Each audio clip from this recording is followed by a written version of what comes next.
Hello, I am Lord Gob, the DM of the DC20 Lost Minds of Phandelver Homebrew campaign, and we are getting near the end. Our players have just finished sieging or exploring the dungeon of the Tressender house that was on the hill abandoned in the city of Phandalin, and the laboratory that lied beneath it, just as in Wolf Manor. They explored it, fought a bunch of half-baked experiments, some ghosts, did a potion puzzle, and then found themselves face to face with the remains of the inciting incidents at the very beginning of Session 0, the thing that was summoned from the Underdark all those days ago. And they were able to fight and slay it with a number of very good tactical decisions and just general tenseness as they fought as best they could. Some things happen in regards to Awake as the final blow was dealt, and Awake absorbed some most of the chemical potion mix that it had been using to reconstitute its form. And having absorbed it, it was left weakened and able to be killed. And thereafter, the Black Spider made an appearance, challenging the heroes to basically come at him. And he gave them the location of the titular lost mine of Phandelver. So, with that, we are going to first of all make two announcements. Ash, alas, is not able to join us. He's going to be leaving the campaign. His life is too busy. And Samarand today is busy with family things. So it is just our three players. Please introduce yourselves. Jaku. Hello. As normal, I am Jaku. I'm playing Awake, who, well, we got some good surprises later in this session for you watchers. And I hope you all enjoy. We have Blakcat. Hello, I'm Blakcat, your level 1 human warlock. What? Level 1? What? Who saw that from you, Tony? I forgot I'm not level 1 anymore. Oh my goodness, it's been weeks. It's been like 2 weeks, okay? No, it's been like 4, actually. Or close to it. Maybe 4 weeks, but not 4 sessions. Okay, I haven't seen my level in that many times either. So. Fair enough. And Destroyer. Hello, I'm playing Spring. Welcome back. Welcome back. You also went out of order. It's not my fault. Yes, that is fair. I was like, yes, I was just going the order that I usually go in, and then I forgot that there's a character missing now. So I was like, yes. So it's that one, we skip that one, and skip the other one, and the last one, and go all the way to the end. And then that one up. Okay. So, let us go ahead and go back to... I did put it here. All right. So, let's move the party back to this page. So, when last we left off, everybody was in a sorry state, very much the worse for wear. Spring, you have just been healed by Mikaela. Tonē, you're bad on health, and Awake has just absorbed all of the kind of pink goop, pink-purple goop. So there's no pink purple goop to stand in and get 1 HP from? I think that we clarified, but I don't know whether or not I said it out loud, but that this stuff is extremely toxic, and Awake is only able to heal from it because he himself is toxic. Oh. Yeah. So, and okay, yeah, I'll let you go. Sorry. I was just gonna say I'd like everyone to roll me a fate die to see who is gonna go first as we enter the next phase. I should make sure to. That's a 9. Go back here. I think I'm not. I mean, you never know. That's a nat 1. Okay. We'll get that out of the way. Yep. Let me scroll that all the way down. Cool. So, Spring, you're up first. So, in the immediate aftermath of the last battle and everything that happened, you feel the effects of the heroism potion starting to wear off as your heart rate begins to like beat faster and faster, and you realize all the wounds that you had just been like rationally ignoring start to really feel as you get like that exhaustion begins to like really set in. You can see your blood splattered all over yourself. You feel like that just general soreness from exerting yourself so far. As Mikaela has just like basically just managed to stop the bleeding. Well, you're still covered in blood anyway. She herself is mostly fine. Being that she was able to snipe and stay out of danger. What is going through your head right now?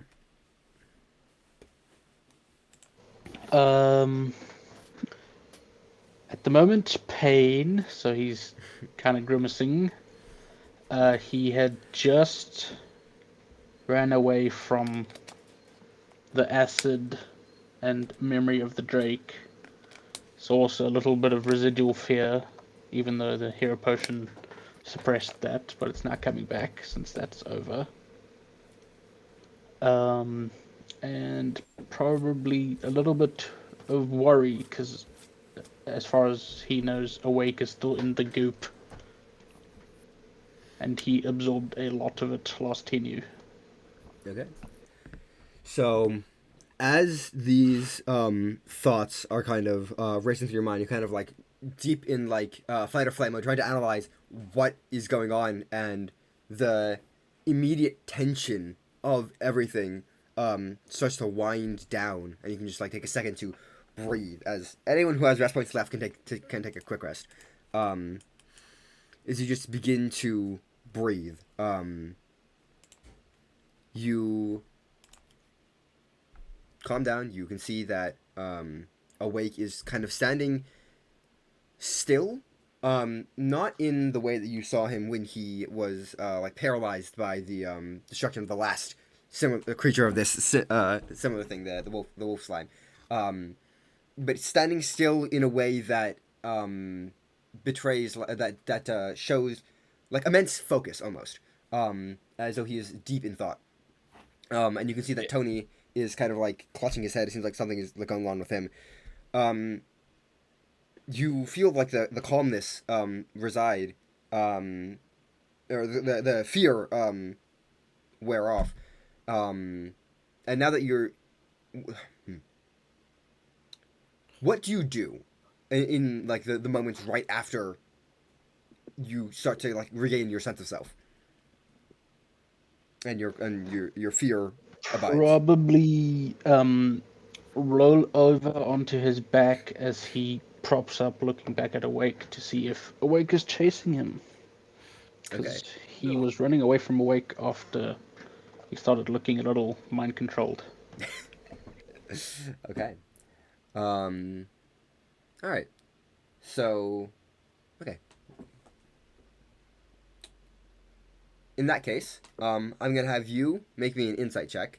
As we're kind of as you are very seems to be all right in the immediate aftermath. Yeah, make me an insight check as you are kind of just like healing and reading the room. Okay. And we'll come back to that. All right. So the next person who rolled the highest was, I think, Awake, right? Yep. Okay. So Awake, you stand now in the center of this room, covered in this like purple goop that you can feel like welling within you. Your entire vision has been like completely like blacked out. All you can see is just like this shade of like bright pink, like magenta, and just like the very faint like outlines of where people might be. You cannot distinguish anything else other than like the very faint like outlines of that's a little bit darker, that's a little bit light. You can kind of see kind of the extent of the room. And as you are just again calming down, you feel this immense sense of power within you. This almost like magical, raw, wild energy. What is going through your mind right now? He's just thinking to himself hold it together. You've never had anything like this before. Oh, this is different. Is this what the magic folk feel? Oh, God. And as you start to think about that, you begin to recall people that you've seen before, other magic folk. Who comes to your mind first? Probably Tonē, and then Octavius. Okay. As you think of Tonē and you think of the manifestation of his magic that you've always seen, this essentially, Tonē, I'm just to be like absolutely clear. At this point, all of your party members are fully aware that you're a warlock, right? I don't know. We haven't really talked about it, like in character. Like, Awake, you have told Awake you like work for a red dragon. You've told him that, but he's not sure if that's where you get the power from. Okay. Well, no, wait, we've talked about contractual magic, so Awake at least knows, I think. Okay. So Yes, Spring is just ruling out. You're not a wizard. You don't have a book. You're not a druid. You're not doing magic with nature. Oh, and I should You're not mention praying as for well, power, so you're not a cleric. I should mention as well, it's just like, you got, like, off Awake right now, like, there is just a bunch of steam coming off this guy. It is clear he is, like, a lot of the excess liquid is just, like, burning off of him right now. There is just a big thing of steam coming off of him. Just due to his hazardous hide. Okay. So as you think about Tonē and his magic and the stuff that you kind of feel in the way that he uses it, almost like flippantly, that the way he treats the weapons that he wields as like borrowed things that are his to wield, but that he does not essentially care about like the long-term state of. Like, you have always cared so greatly for your weapons, taking care to not let your physical body harm them. The way in which you wield magic with like ease, effectively, and this kind of raw power within you, you start to think of like just the difficulty that even channeling this would cause you, and you start to think about and thoughts begin to be brought to your mind of all of the times that you have been wronged or assumed evil or attacked on sight or shunned or just generally maligned for being a slime, even though you are so much more than that. And as these thoughts are being brought to your mind, you can tell that they are not, well, they are yours.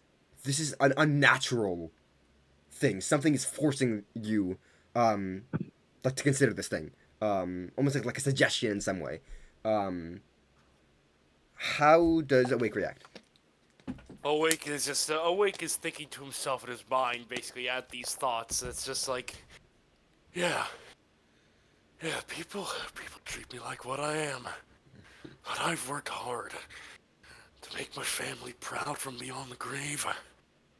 I am who I am, not what people not what people who don't know think. I am in control of my own destiny here. I won't let this, whatever this is, kill me. I still have stuff I want to do. Come on, Awake. Calm yourself. All right. So, as you attempt to wrestle with the power, make me a charisma save. Oh shit. Oh, Do you have bless on still? I think that we ruled the bless ended at the very end of the interaction with the Black Cider. Well. Okay. He's still marked as blessed. That's why I was asking. I'll go ahead and remove all of the conditions from everybody. So. Okay. All right. 12. We'll go back to that. Okay. So, Tonē, you feel as the battle is kind of resolved, the Black Spider has come and gone. You attempted to stumble home, and you felt for like, I think the first time this is like your magic has been outright denied, right? What's been outright denied? Your attempt to cast magic. Because when he did the spell duel. I spell dueled him, didn't I? Yes. Well, he spell dueled Awake, and then you joined in on Awake's side, and your magic was overpowered. Okay, yeah, sure. Okay. So just asking. So, as you kind of feel like your magic like returning back to you in some way, like going back through your body as it kind of disperses into the air, you can still feel that like kind of aching headache from the like pressure in the center of your forehead, and you see kind of Awake standing before you, that like massive like you can almost like feel the heat from where you are, as his body is in like inner turmoil. And as this kind of has been happening, this adventure as a whole, you know that your relationship with the patron has been changing in subtle ways at first, when you just normally, I imagine, your interaction with your patrons have been kind of like not close friends, but the kind of person that you can kind of shoot the shit with, you know? Right. Where it's chill, it's a chill vibe, basically. You maintain that arrogance about you even in his presence. Am I right? Yep. Yeah. So as you have that as that has been kind of your general state of being with your patron, since the adventure has begun, he's felt cold and distant and awkward in some way, that you didn't know how to talk to him, and then you saw the manifestations of something like physically going wrong with him, and over the Right. course of like the downtime, and then the Caesar Kragmaw, and then coming back here, and then now doing this, and you get this massive explosion of weird psionic energy. What does your magical connection to your patron usually feel like? Usually, good question.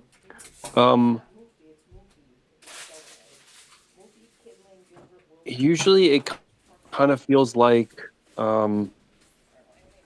liquid gold. Liquid gold, huh? I What does don't that I don't mean? really know how else to say it. Yeah, I don't really know how else to say it. I don't know how to describe it. Um, like, oh, I know, gold conducts electricity Hmm. really well. Hmm. So liquid gold with electricity running through it. Okay. So I'm kind of imagining that you feel this. Okay, so taking that and abstracting it into a metaphor a little bit, the way that it like physically feels is like you have like this rush of energy, and as though like endless potential lies before you, like you can mold anything to your will, um, and you feel this kind of like energized uh like god complex, almost like that that you are immortal, or something similar, like there's this So, rush so it kind of of like power. rushes back almost. Hmm. So that, yeah, so Almost back to normal, but like significantly stronger. say again. Is it like back to normal but significantly stronger, or is it like As this worse? has happened, this kind of p- feeling of limitless potential that you have always had, when you Yeah. connect to your patron and channel his magic, um, Mhm. especially in just like the last handful of days, as it seems like everything has just been picking up steam across the world effectively, or across your world. It has felt different in a way that you could not place, where it is less like this rush, this high of power, Mm. and it is felt more slow and methodical, and almost like manipulative in a way. Like it gives you this insight into how to like channel the energies that exist, and like almost like a precision that you've never really felt was there. Um, and as this whole interaction has happened, you feeling once again the pressure. You feel that change um, manifest within you in a much more concrete way.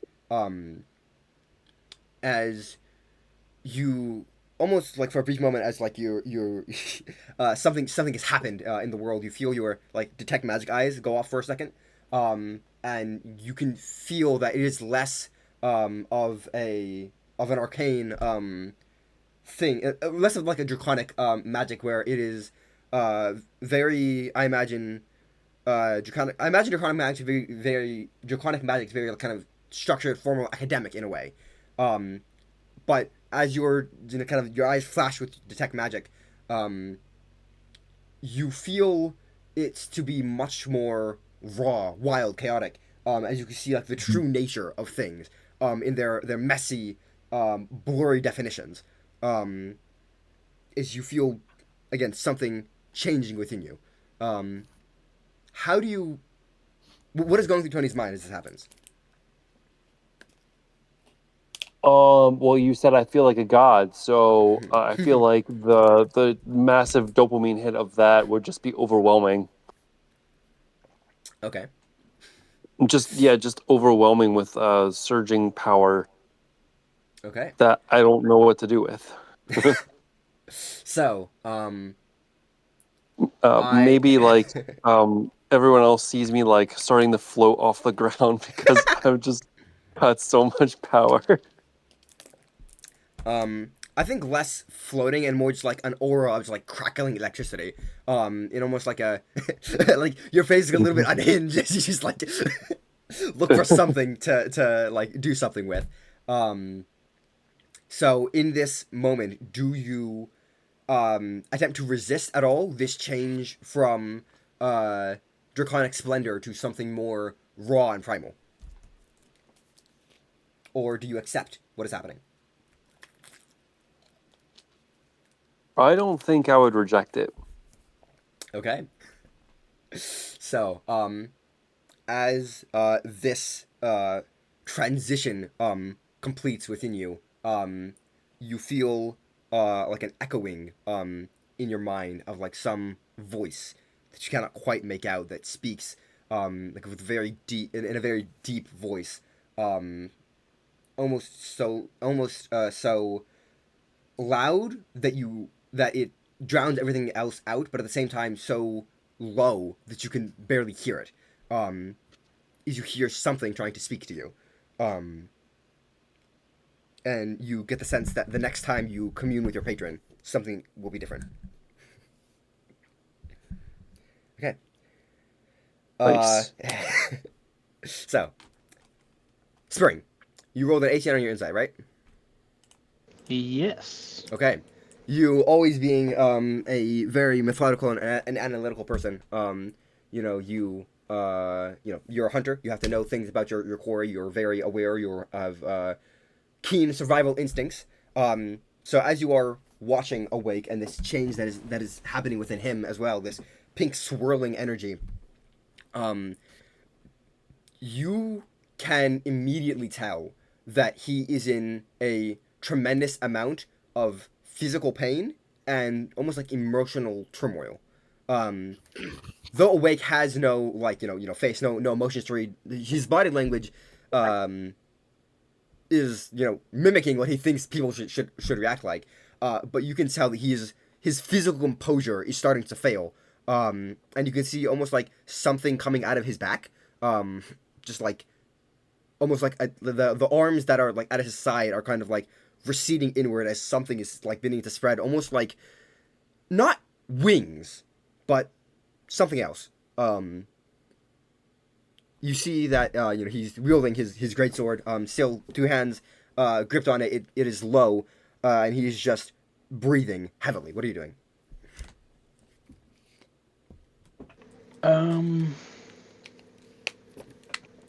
Instinctively, Spring is a little cautious of Awake right now. Mm-hmm. Him having the magical sword in his hand kind of adds to that because Spring knows how strong Awake is normally and hasn't really seen the capacity of the magical sword yet. Yeah, and you did take a full-on brutal from him last no less than Yeah, a minute ago. That too. You feel the gash across your back. Yeah. Spring just kind of, yeah, stays where he is, ready to run if he needs to. Okay.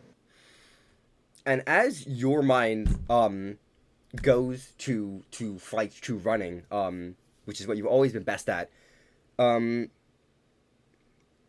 think this is, I mean, Spring has always been a hunter, always been involved with the wild and the circle of life.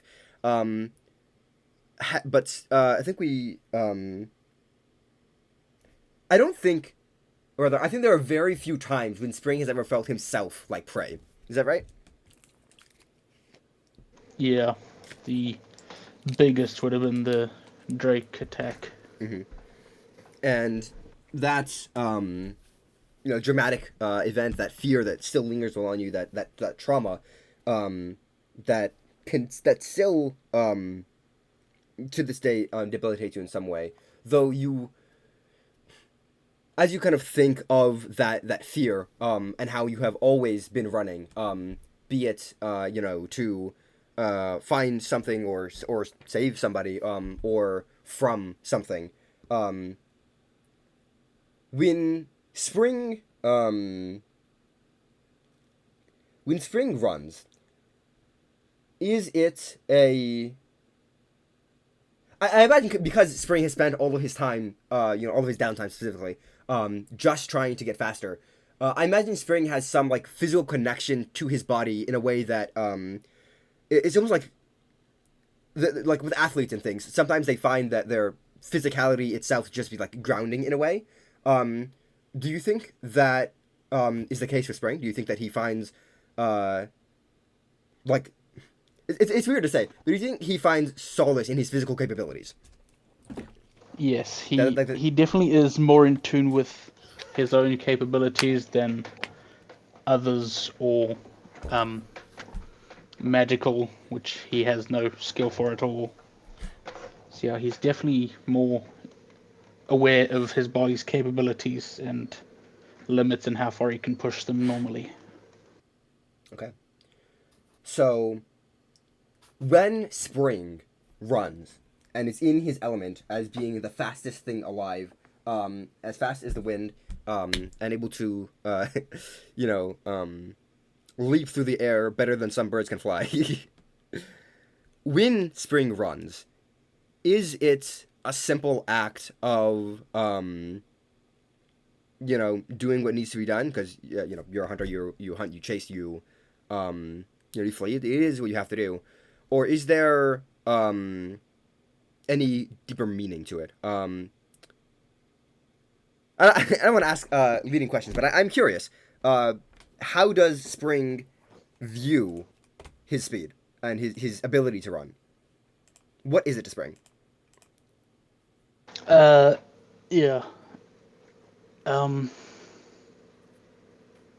It's definitely the most important thing to him personally.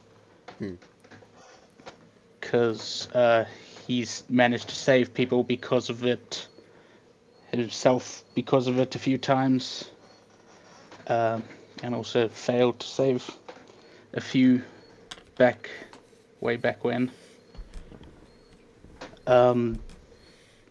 So it is incredibly important, but he also doesn't. What's the word? Yeah, it's definitely just I need to run here, do this, do that. Okay. It's not that kind of special, but it is as well. Okay. So maybe you see it as like an essential tool, perhaps. Like the stakes to use the weapons. Definitely. It is your greatest asset. Definitely his most important tool. Yes. Okay. So that's how Spring views his speed. When you think about this and your speed and your acrobatic ability, and you think that you might need to begin to run, as you see Awake once again, potentially under the influence of powers that are obsessed with trying to convert him to their side by force, and you see him like time and again repel those things. You think to run.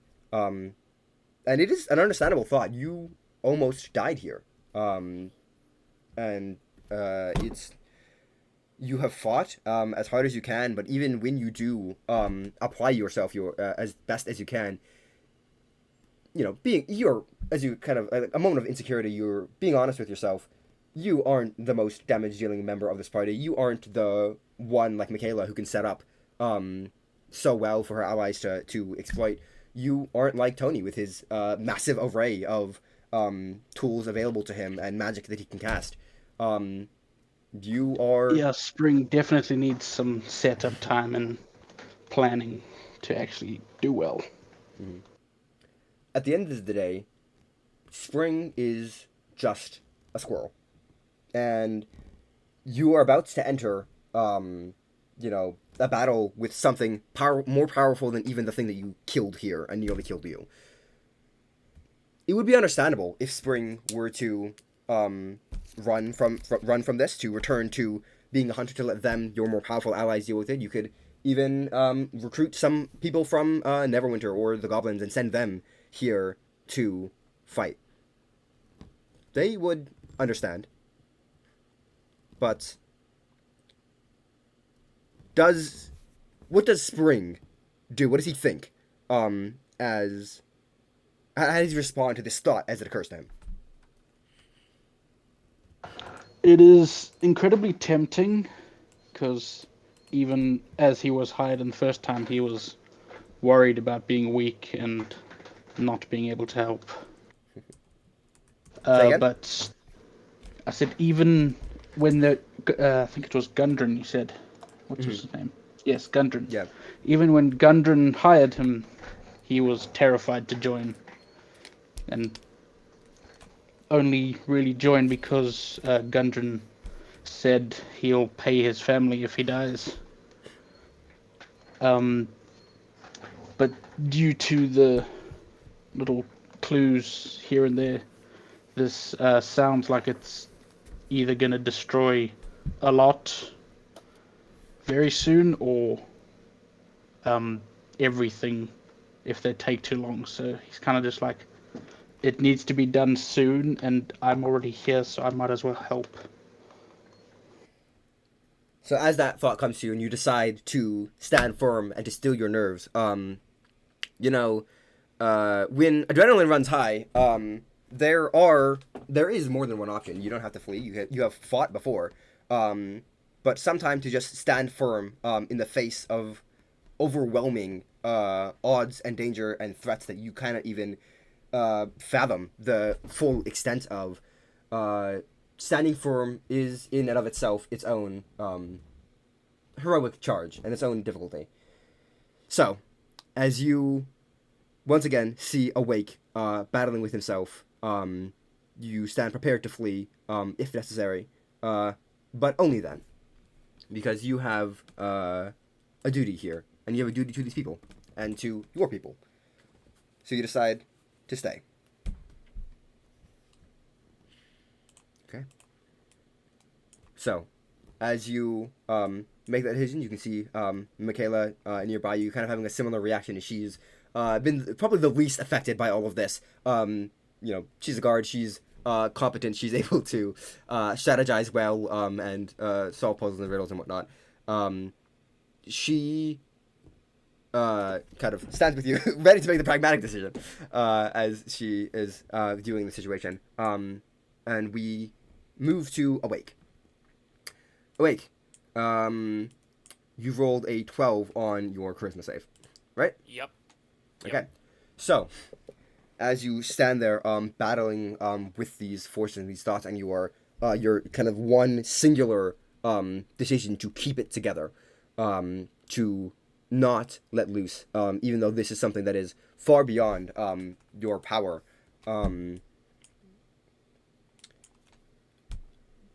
For a brief moment, as you are focusing as best you can, what are you focusing on to stay in your form? Basically just okay, so like in Awake almost involuntarily drops his sword as he's thinking about this, as it falls to the ground, and then he's just thinking to himself, it's just like, remember all those who worked for you, who worked to help you. And then Awake thinks back to his family for a second, and but the little he got to know them before they all went to go fight the dragon, and almost a few memories from before his sentience, when he was nothing more than the party pet who rode in the fighter's backpack. And then he thinks to the old elven man without a name, the one who looked past it all and saw a potential warrior behind the slime. And then he thinks to himself one last time, it's just like, if not you, I won't make him wrong. I can't. I am better than to let something like this weigh me down. Okay. And as you focus once more on the people that have believed in you all of this way, you can feel this creeping sensation of those memories almost like being preyed on directly by whatever this thing is, as you can feel some like fear or insecurity that perhaps whatever that wasn't true love or respect, but pity in the beginning, or a desire to use you from the man. These thoughts kind of creep into your mind as with only a 12 on your charisma save, you desperately try to fight this, and you feel the arms, in your side retract all the way in as you feel from your back those limbs sprouting out as they are in a more as they sprout from hands to just tentacles that are kind of flowing out of your back in this weird aberrant way. You don't lose control of yourself. You have fought tooth and nail to maintain that. But the thing, this darkness, this pink, purple energy that swirls within you still clouds your vision. It doesn't force you to do anything. It doesn't attempt to control you. But you maintain blind to anything more specific than your blind sense can directly pick up, anything more than the vibrations in the world around you. And for now, you take a deep breath. You feel in control. As Awake catches himself, like he's just like trying his best to getting his stuff under control. He just begins walking over to this way. There is no malice in him. And then you see him. So Spring and Mikaela see him stop for a second as he realizes, wait, I'm forgetting my sword. And then in that moment, you see the sword lift up off the ground and fly to Awake's body, as it just goes straight into him. Huh? As that sword has become his bound weapon. Hell yeah. Okay. And Awake begins his transformation from being a barbarian to a spellblade. Yep.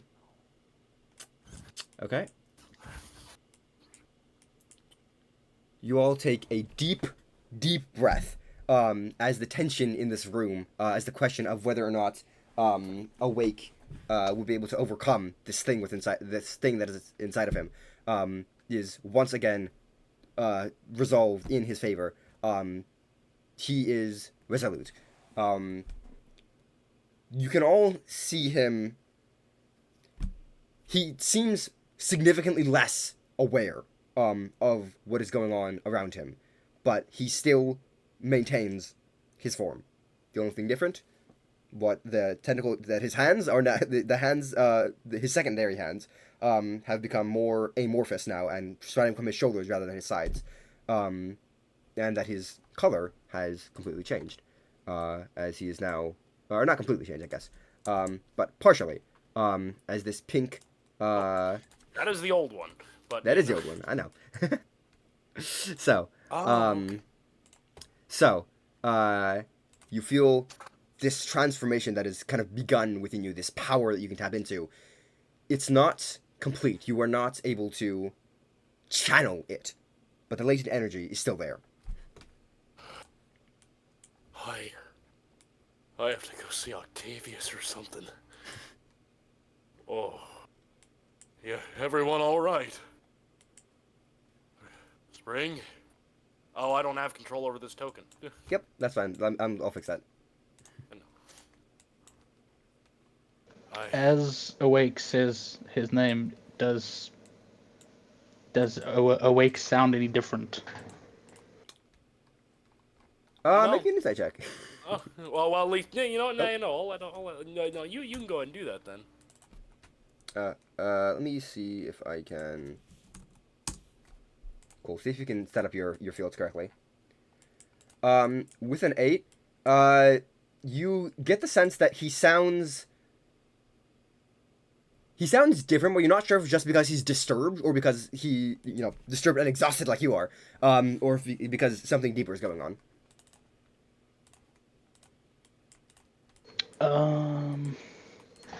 Then he'll probably just reply with a nervous, yeah.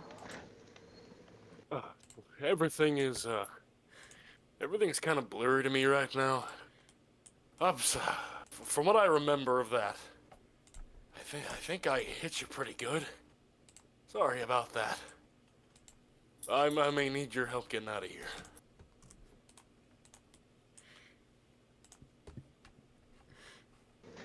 Does this mean that you're not under the goop's control again, you mean? As far as I know, no, not at all. Though, as I said, everything's kind of blurry right now, and I'm kind of seeing in that liquid's color, that purplish thing.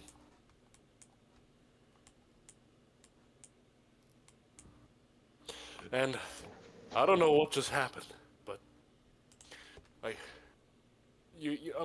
felt like my blade it returned to me with a simple thought. I don't know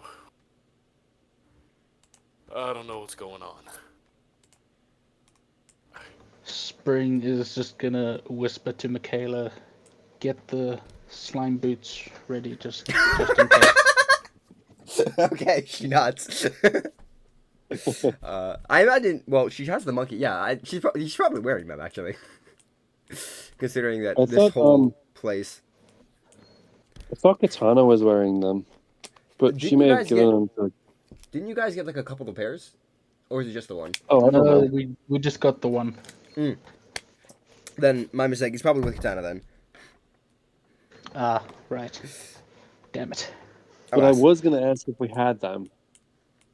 Yes. Last night I do not. Yeah, that was the one set that you guys had. Yeah, I was hoping Mikaela could get them ready to throw it Awake if he starts going berserk again. Then I don't think I'll be going berserk again. I hope not. But then Spring will just stand up slowly and hobble over to Awake.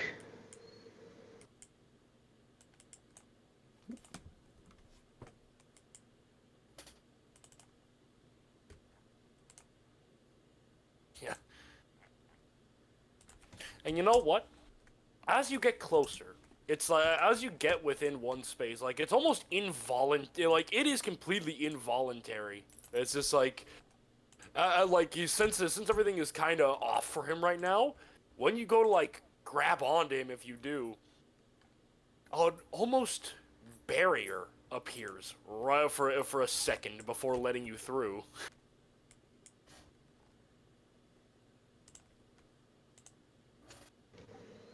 Spring is going to look a little nervous as the barrier appears and double check that you can control your acid power. He can. He hasn't lost control of that yet, as far as he knows. Good, because Spring is on death's door. And I don't remember how hard that acid hurts that you could kill him. Not One very. damage per round. Okay, good. Then your Spring is gonna nervously help Awake up and out of the underground bowl. Yes. Okay. Tonē, Spring helps Awake out of the spherical room. You are kind of standing there on this slanted surface.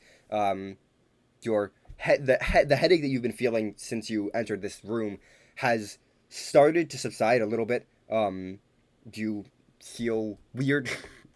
The sense of power you have is less raw, as you mentioned before, like less of this less of this just sense of general ability, and more like a primal sense of it's less unlimited power and unlimited possibility, and more like a very focused ability to like manipulate things. You feel that if there was a specific thing you wanted to do, you could enact that, as opposed to being able to force your will upon the world. Does that make sense? Yeah, Right. it makes sense. Cool. I'm not sure what it implies. So, you are all free now to leave the dungeon, which I assume you all do, unless anyone has anything left to do. Are we allowed to explore and find the loot room that Yes. you so graciously told us about in Yeah.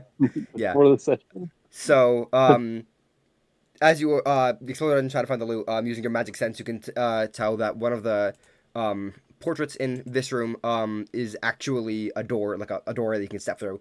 And in this room, over here in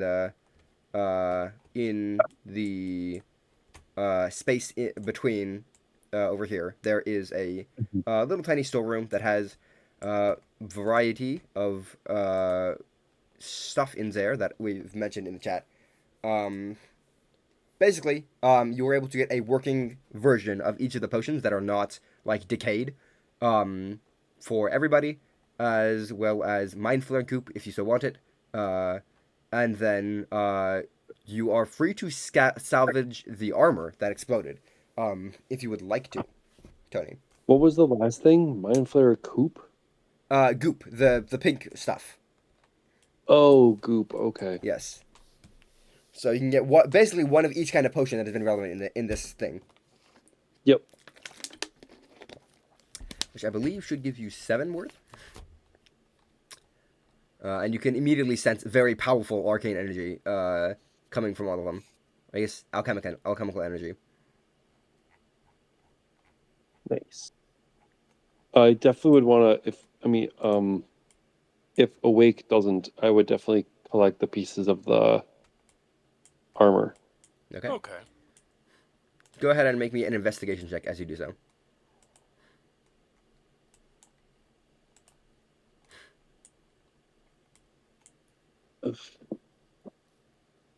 That's going to be -1, isn't it? Probably. Yep, that's a 4. 4, okay. As you start to collect the pieces of the armor, you notice that it is definitely literally made out of the obelisk. You can definitely tell there is power in them, that can be channeled and used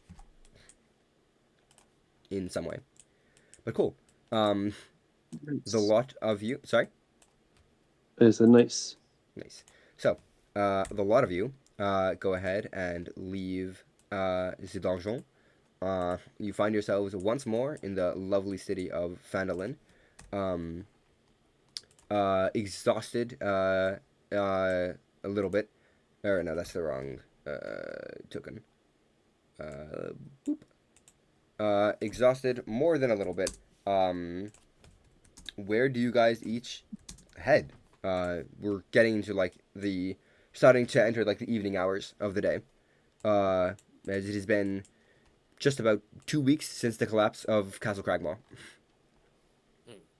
I think Awake's first. Awake would probably make his way over to the Alchemist first and foremost, because that's where he remembered Octavius was. Okay. Cool. Spring, where you headed? And Spring is limping back to the inn with Jonas. Okay. Yes. He is by the by. Let me check the thingamabob. I believe he is a halfling. He's like a very older, like maybe 40s or 50s, halfling man, who seems to be very fatigued as well as you. Has not woken up yet, but you can tell that he is like breathing, so he's all right. This is gonna be hard to do then. Spring is limping and he can't really carry a halfling because they're the same size. Mikaela will help you on the way back. Useful of being medium-sized and not small. Yes. All right, and Tony, where are you headed? I was gonna ask first. Wasn't Jonas a kid, or is that just like in That the was the mansion? ghost. That was the ghost. Jonas was the Jonah ghost. was the fire elemental. Yeah, Okay. Yep. Okay. I had it backwards. Okay. Then my question would be, based on the research I did, you had hinted before that my patron the disease was caused by a mind flayer. Correct. Did killing this mind flayer improve his prognosis? Make me an Arcana check. Oh, there's finally a good roll. Arcana or medicine? I have Arcana. Okay. As a knowledge skill thing. This Cool. is not a 5. It is All right. 16. On a 16, you would guess that killing this thing, any thralls that it had made would definitely the condition is definitely no longer going to advance. So whatever stage it was at when it died is going to be like the last like evolution that the seed will be able to get to. But it depends on how far along he was when that happened. Okay, and I guess if I would know that, would I also, because you also had said that the potions will delay the transmutation potions or the transmutation fair potions would delay that by a month. Would they also fix that? I'm thinking I would also go to the alchemist and see if I can procure more of those potions. Okay. I think also spend some gold on that. Sorry. And also spend some gold on that. I think that's a good. So, as you have that thought, your immediate guess is that the potions would probably reverse to the effect, but you don't know how far back it can go. You might need some other form of healing, but this is definitely a good like immediate like band-aid fix for now. Okay, so you guys walk into the alchemist's shop. You can see that Edward is excited as he waves you over, and then he's like very shocked and drops whatever he's holding. It's God damn it! Something spills all over the ground on you can see that Octavius is poring over a book, like in one of the other rooms, just like looking at it very frustratedly. Welcome, welcome. I see you guys are back again and looking different. Yeah, I need your help, Octavius. I'm not doing well. I see Octavius kind of like looks up from the book and is like, "The hell happened to you?" Mind flayer liquid absorbed it. I don't know what's happening. The fuck compelled you to do that? It was spreading the liquid, and I thought it would be, and I thought it was too important to let it do that. Just lay down on the freaking. He just like shoves whatever's on the table like off and is like, "Lay down here. We need to do like we need to figure out the hell's going on with you." I hope you know what. I've barely even heard of mind flayers, and yet I don't know what I've done. Yeah. It just seems like very stressed. And they prepare to examine you and figure out what's going on. Tony, you walk in, you see Octavius basically handling the medicine thing. As Edward is like, "So do you need something or?" Yeah, I'm looking to. Do you mean Edward or? Octavius Either way, is with I'm Awake. looking to. Okay, right. I'm looking for more of those transmutation potions. Ah, yes. We had actually been meaning to tell you about it because I believe how many are currently in your inventory right now? Your collective inventory? 2. I don't know that. Okay. Okay. With that, you see that he's kind of brings out a couple of vials of this kind of like grayish dark liquid, and places them on the table. That's 1, 2, 3. Yep. That's. Turns out we had 3. Yeah, 3. Cool. Yep. That is as much as we could make with the time allotted. We've been working fast. The formula is down at least, so whatever the hell you needed them for, hopefully, it'll be easy to produce them. But production only scales as fast as the ingredients we have. He does some mental calculus. 50 gold per gives us 150 for the total. And for your gracious help of us thus far, let's say 125 for the 3 of them.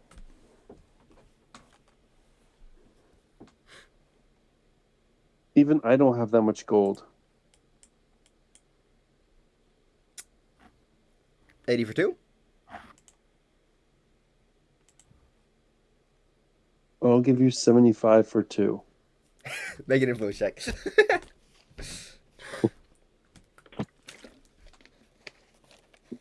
Influence is charisma, right?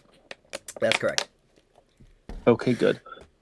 That's 14. Okay. On a 14, you see that he sighs and is like, "Fine." And he will hand you 2 for 75. Do you mention any of the? I assume everybody took one of the potions from the laboratory. So does anybody mention any of that? I mean, I bet like it said we each get you One all of each get type, one yeah. of each of these. I have all 6. It's just like Yep. I guess I wouldn't mention it and just like, yeah, we took some earlier on. I also kind of drank some potions. I don't know what it did because I needed them to get through a door, and then after I killed the mind flayer, apparently Tony found some other potions of that type. They're in my pack if you want to take a look at them. So you're telling me you ingested foreign liquids that have been in there for God knows how long, And then I ingested mind flayer liquid. Yes. Yes. Okay. So. Lesson 1, okay, is don't do that again, because that was dumb. You are going to kill yourself. I'm certain of this. Lesson 2, what the hell did you, just, you know what? And he just, like, begins to rifle through the bag. And then he kind of like takes pause for a second. And is like, "Oh my god." Hey, Edward. As he kind of like looks at it, and you see that Edward is like finished business with Tony and kind of looks over the corner. And is like, "Huh, that's some damn fine like quality of potion." As they say, each of these things is probably like some potion of greater ability just by the raw arcane energy coming out of it by itself. The stuff we could do with this is like there's like a dramatic amount of things we could do with this thing. You see that Edward hands you back your 75 gold, and is like, if we can just like do some stuff with this stuff, each of those potions is probably worth like maybe 75 gold on their own. So buy 6 of those. I am not rich enough to refund you all of that cash. However, if you would like to take some cash and just let us have your potions, I would love that.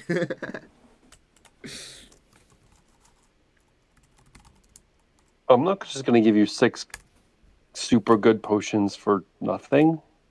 Well, I didn't say nothing. There are. Are you going to make something better with them and then give us that? I will do whatever the hell you need me to work with those things.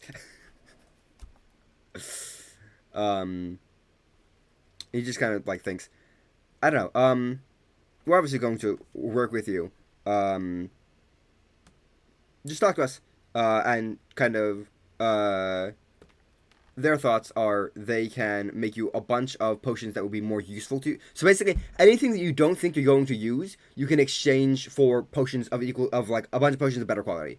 So these potions are level 5, and so you can exchange them for up to 5 levels of potion and anything else, effectively. I see. Yeah.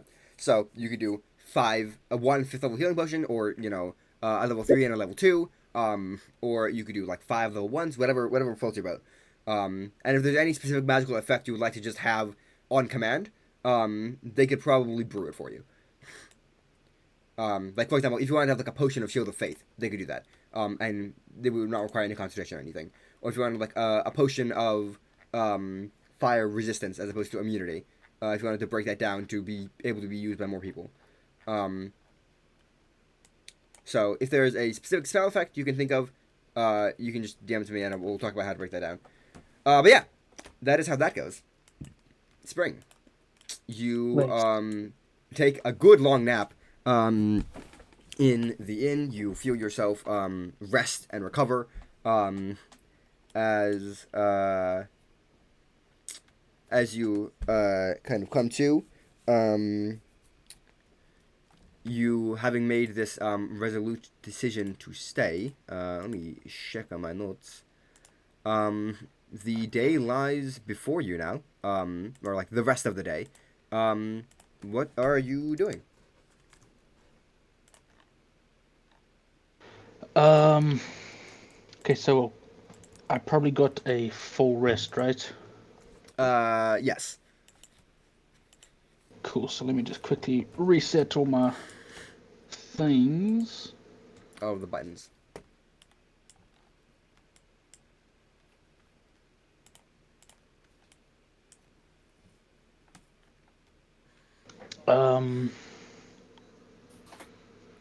Okay. Immediately after the rest, Spring would probably check in on Jonas to see if he's woken up yet. Cool. You see that by the time you kind of like you go in to check on him, and you can see that he looks very frail and like starved. You didn't notice it before, but like he looks hungry. And as he kind of just like sits in the bed, like a little bit like nauseous, leaning against one of the walls, as he just like looks up at you with a look of confusion. He seems out of it, but he's awake.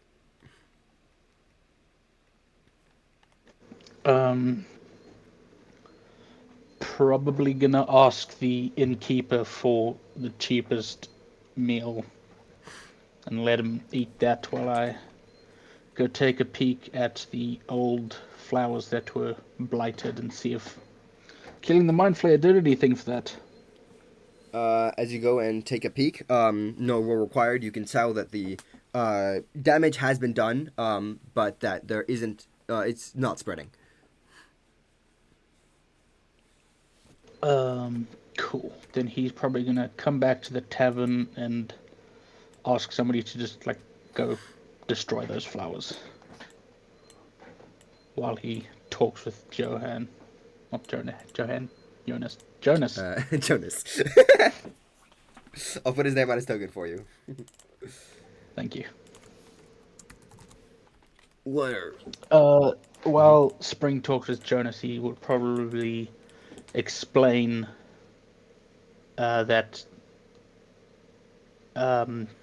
he turned him back into I think you said halfling? Yeah. Yeah. Spring turned Jonas back into a halfling after learning that the owner of the lab transmuted you into a fire elemental. Mm-hmm. You see that I just kind of like explain all about him. He's like, so you're fixing to tell me that I became a fire-breathing monster sitting in a oven, heating that whatever the darkness, and I'm mean now, and I'm not that. And he just kind of looks at you to make sure that he isn't insane. That all sounds right. I didn't actually learn what you were doing there. I just learned that you used to not be an elemental, and I turned you back because the ghost boy asked. And where are we now then? We're currently in the town of Phandelver. Not sure if you know about it. Don't know how long you've been fire elemental for. He like rubs the bridge of his nose. He's like, oh god. I guess I was out for a while. Maybe this will help. Spring is gonna find a map from his backpack or supplies and start pointing out key locations that were hopefully around when he was a halfling before he got turned. So as you go and attempt to ground him, you see that he, based on what happened, it seems like it wasn't recent, but not so old as we have been turned when Ash was turned. Give me one second. Transmuted as long as Ash. Spring is gonna let out a chuckle and say, "Well, you're not the oldest fire elemental I've turned back." He just looks at you with like a look of just like, what? Spring just nods and says, "Yeah, I feel the same." All right. He thanks you for helping him. And he says he's probably gonna go try to find the farm that he was working at. See if that's still around. And then get something to eat and figure out what the hell is going on. He asks if a couple of names are still around, and you recognize a handful of them, but not many. As he just like has a bit of like an existential crisis. And then he's like, and then once he gets over that, he asks if you have any questions of him. What was the ghost boy's name? I didn't get to ask that before he passed on. You see him kind of like hold his head in his hand as he thinks like really, really hard. He's like, the ghost.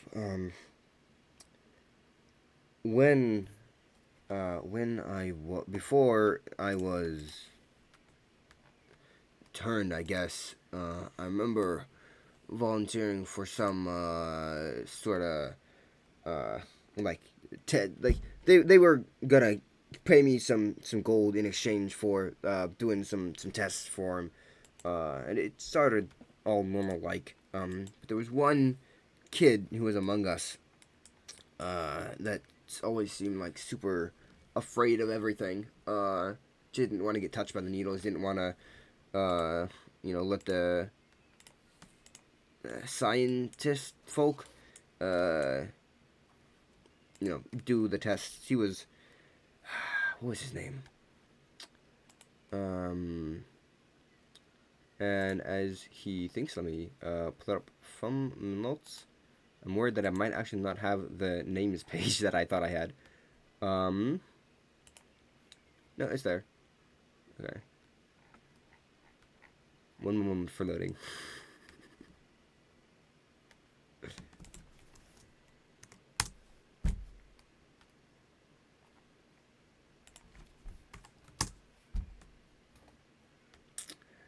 Okay. He mentions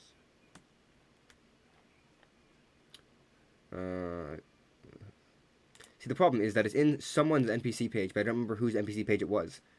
Damn it.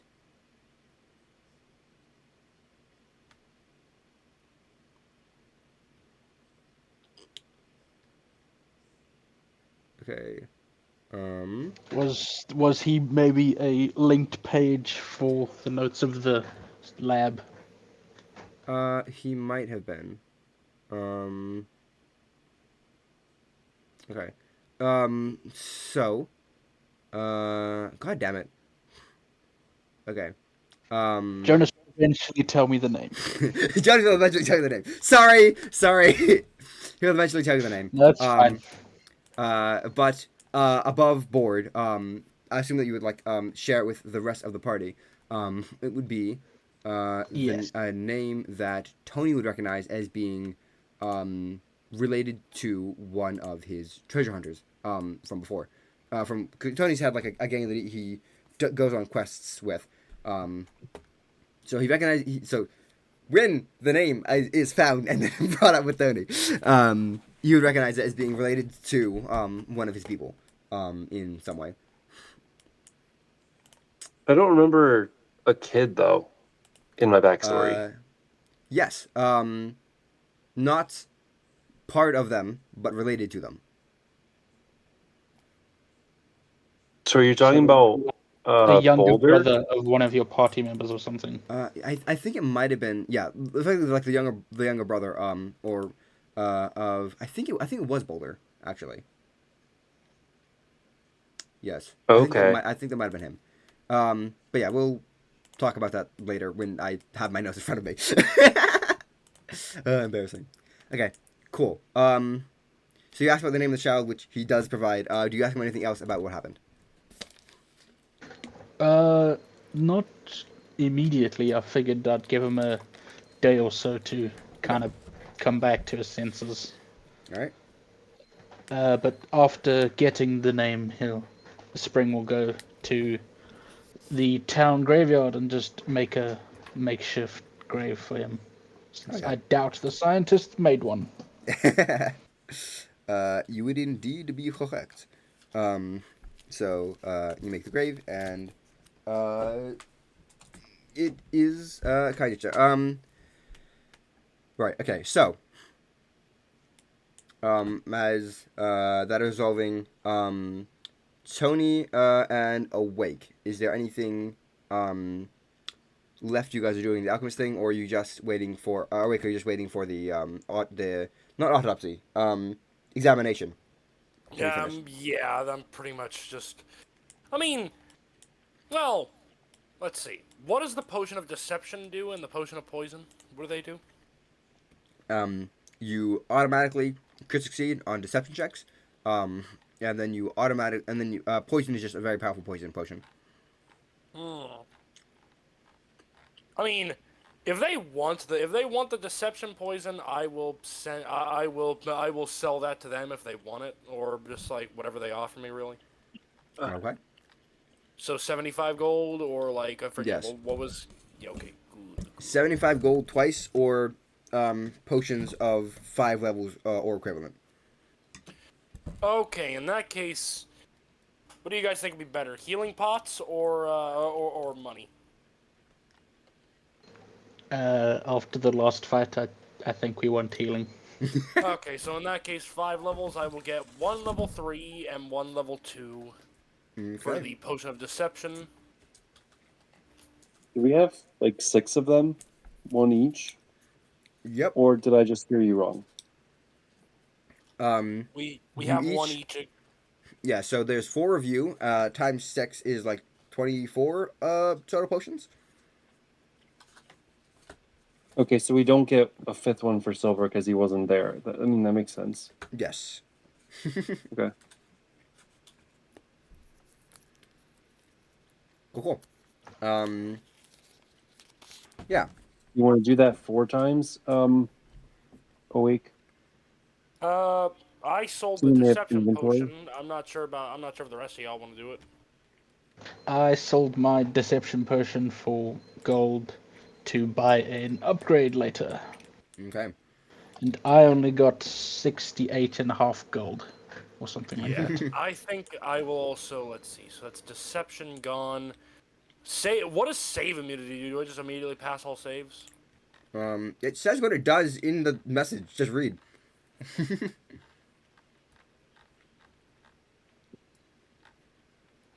No, I'm doubting what I read. Just scroll down a little bit. Okay, yeah, oh, there we go. There you go. Critically succeed on 1 save of your choice. That's not that bad. Deception makes you poison. Does it require an action, or is it like a... Nope. It's just a passive effect.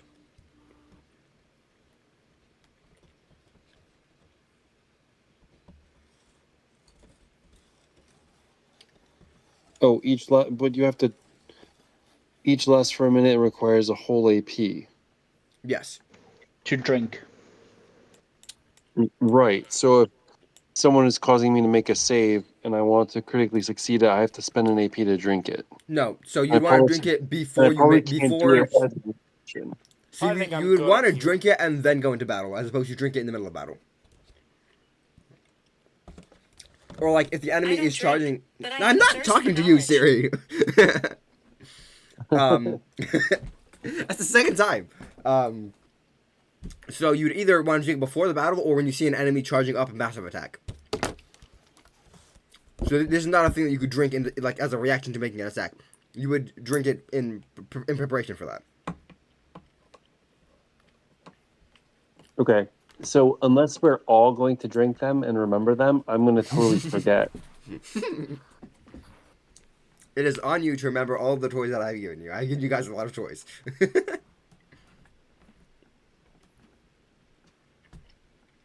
Okay. So. Oh, per round. Okay, that makes sense now. I thought it was 1 critical success, but it's No. once per round. Yes. That now you have to spend it before makes sense. Mm-hmm. And the last for a minute makes sense. Okay. Let's make them a medicine check for you awake. Okay. Oh, well. Okay. So. Can I give him a grip point for that? They're making a medicine check to see what's wrong with awake. I don't think you It can seems like they know. So, Octavius and Edward together, as they're doing the examination, they basically determine that the thing that is inside of your body currently has no like will or mind of its own. It is just a what's the word? It just amplifies what is already there. So in a weird way, like it takes the most negative thing within you and attempts to bring it to the forefront and make it the only thing you can think about. They also determine that being that it is like part of like mind flayer juices, Very powerful stuff. And should you be able to channel it effectively, you will be able to like mechanically change your class from barbarian to spellblade to do the thing. They also determine that it is basically just going to take time for you to get control over this thing, and that the longer you have, the better. But you also know that you don't know how much time you have, Yeah. because the longer you wait, the more time the enemy also has to prepare. That's good to know. Some weird stuff has been just happening as well. Like, I guess it's good to know that this is beneficial to me if I get it under control, because I dropped my sword in there, and I realized I was forgetting it. It just kind of flew back to me. Huh. No. Actually, Suppose I recall your sister doing something similar. Isn't that right, Tony? Definitely. I imagine that Tony and his sister have sometimes just played with their ability to like telekinetically wield magic stuff.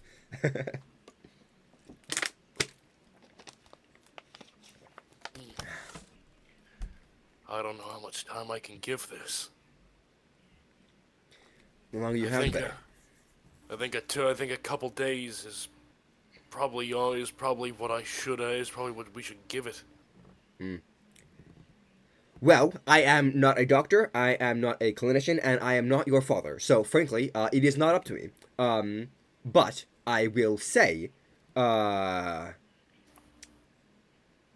your current state, if you were to go to battle in your current state, I would be like, as they've done like tests on like your like sensory abilities. I would be afraid that you might harm your allies with the movement and chaos of combat. It is clear to me that at least for some amount of time, you must rest because you cannot, at the very least, you cannot see. What? That's a good point.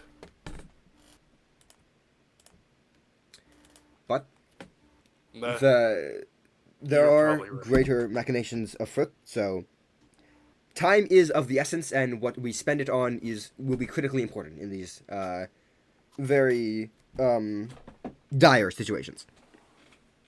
So, I don't know. Do what you will, and get off my table. Okay. Yeah. All right. And you and from this interaction, basically they will give you advice on how to channel it, and for the first training check that you make, you will have advantage. Okay.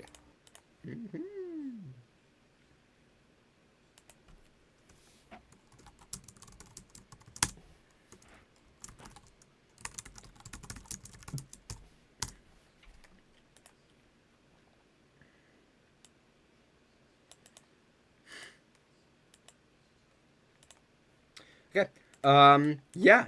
So, the last thing that I think we're going to go do before we enter downtime is a moment with Tony. As you lie to sleep the next night, do you attempt to commune with your patron? Or do you just kind of push that out of your mind as you have... I don't think you commune with him frequently, so... Yeah, I probably would. Okay.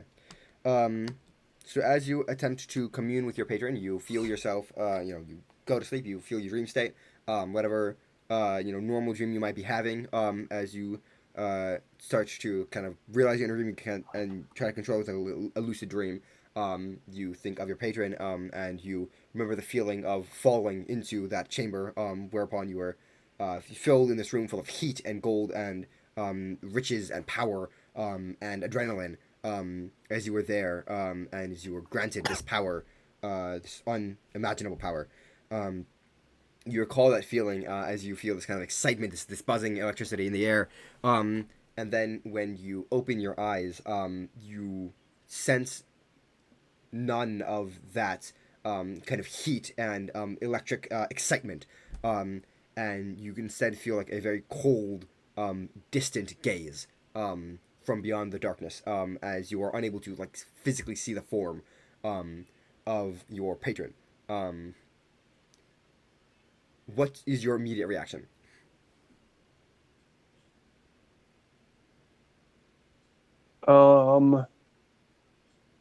Probably what's the word? I'm probably on the defensive now. Okay. Yeah, I would draw my dagger.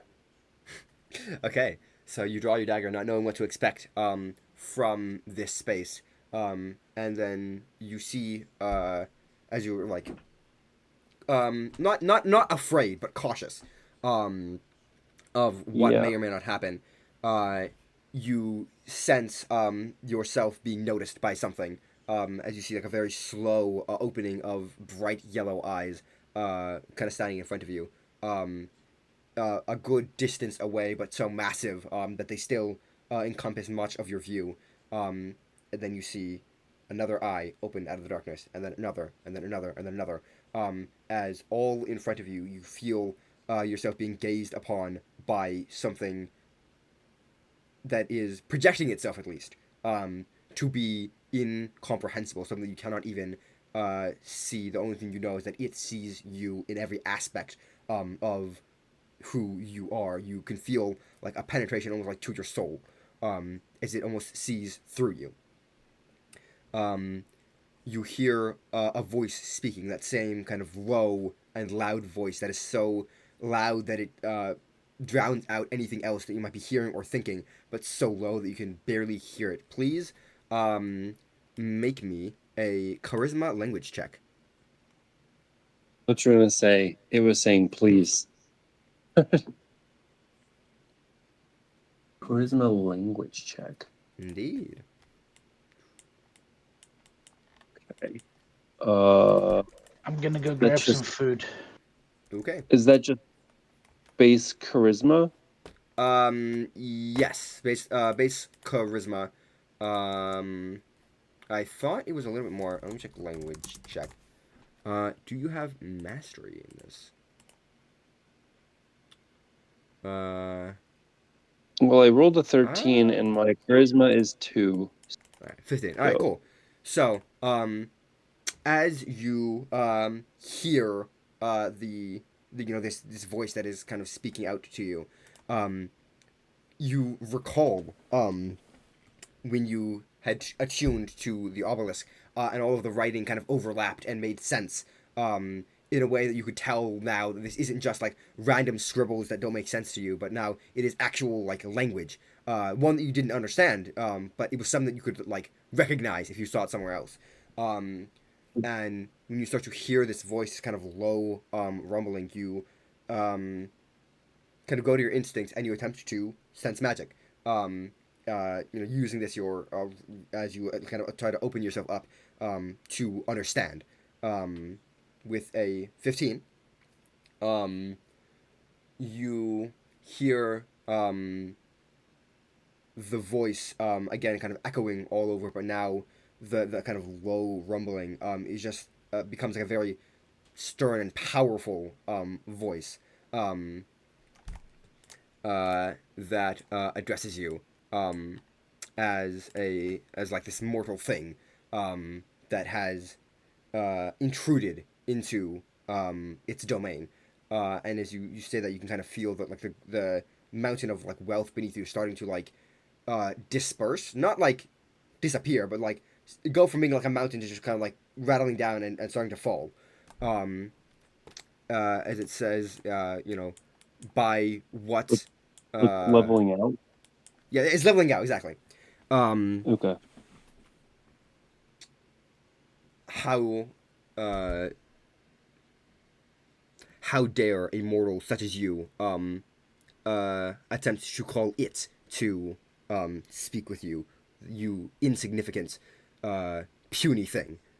As you feel its like gaze of like ire upon you. What do you say? To which I would respond, "Who the hell are you, and why are you in the dragon's den? You are the one that's trespassing, not me." Okay. And as you say that, kind of like shouting back, uh, when you say that, you see all of the eyes kind of like flinch. As you see them kind of like recede a little bit, and you see like the darkness kind of fanning out, and you just hear the sound like this heavy breathing as, for a very brief moment, you feel like the heat return to the room.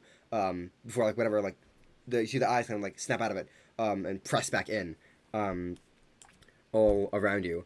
And it says, "We are the old ones. We are the old ones. We have come to claim the world that was denied us. We demand satisfaction." And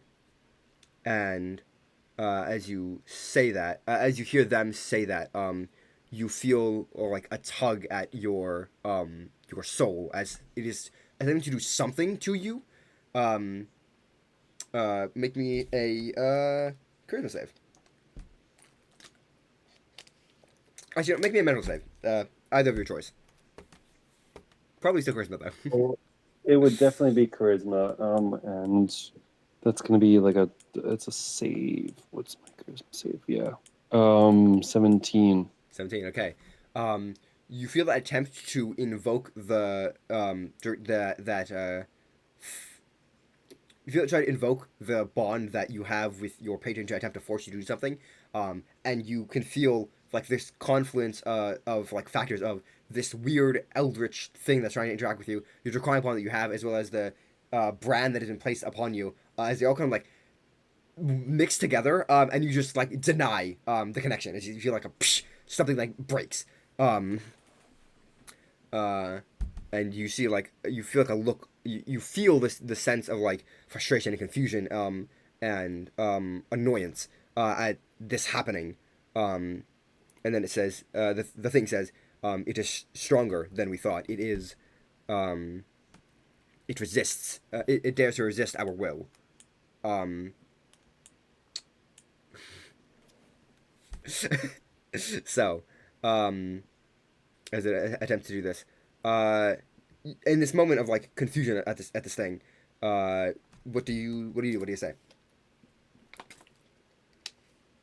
Well, I would say perhaps we share a mutual goal, and an arrangement can be met wherein I help you, you help me. That is mutually beneficial. You hear the phrase. You hear it say, "It would dare to bargain. What could it possibly offer us?" Well, you wanted to control me. Obviously, you have some desire, something you desire. Make me an influence check. If it is not something I can, if there is nothing I can give you, then you must leave. This is not your place. Oh yes. Influence is charisma too. Yep. But I believe I have. Should be like It's a +5 or something. 21. What? Hell yeah. As you say that, once again you feel that kind of like shuddering, of like like something like being pushed, not to like a breaking point, but to the point, like, that it's almost like bending under pressure. As you feel like the eyes kind of all move away, and then press back in.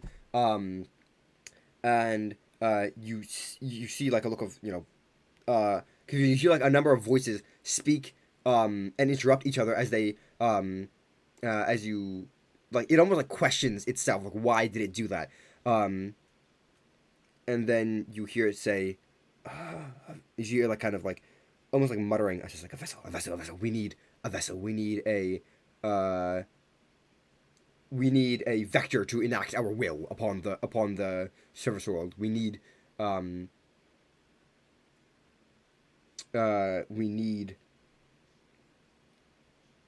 a an anchor, they say, that we may soon break forth from the sea, and be break forth from the sea, and be permitted to ravage the land.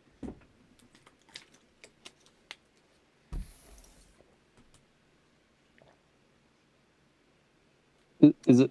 So I kind of stared in confusion, thinking, is it expecting me to respond? Like it seems to be talking to itself.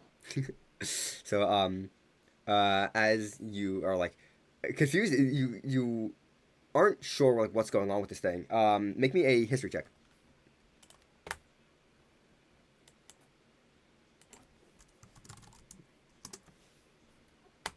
I think I do have.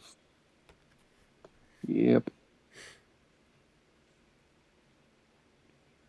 That's an 8. 8. Okay. With an 8, 8 is not high. Do you recall this?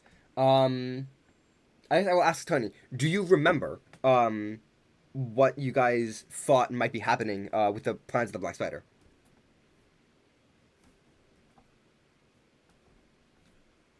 Um, that was the guy that was summoning the. No, wait. I don't remember how the black spider applies to the whole thing because I know that he was involved, but not. I don't think I know exactly how he was involved. The other guy, the Nesnar. dwarf's friend, Nesnar. summoning people. Yeah, Nesnar. Um,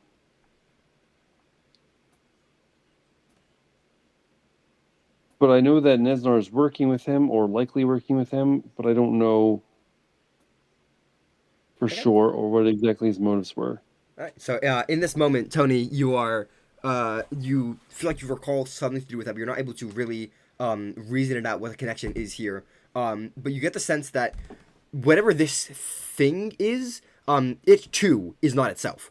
It is something is tripping it up somehow. And you're not sure what it is or why.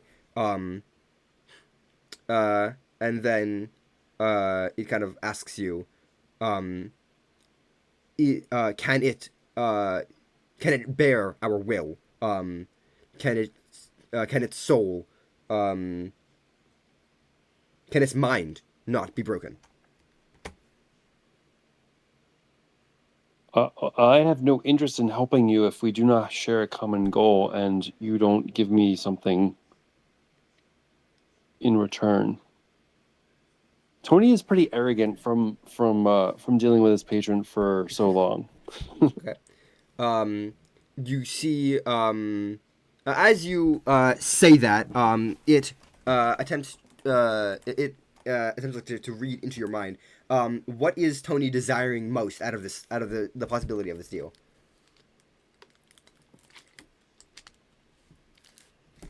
Um, well, he's a treasure hunter, so he probably wants more treasure, more power. Um, like Okay. in general, that would be the thing. But I think the other thing that I'm trying to convey is that like if this thing wants to destroy the world, that's like not at odds with what Tony wants, but he doesn't want that. So Mm-hmm. if this thing wants something that Tony doesn't really want, then Tony wouldn't help. Okay. If that makes sense. That makes sense. They have to be So, going in like mostly the same direction. okay. I think then what you see as you're kind of like saying like what the hell do you want with me anyway? What can you do for me? Um, you see like a almost like a reflection in the darkness of yourself standing before like um, this place kind of shrouded in darkness as you stand like at the top of a citadel and looking down you see like just a massive does Tony wish for power or treasure more in reality deep down?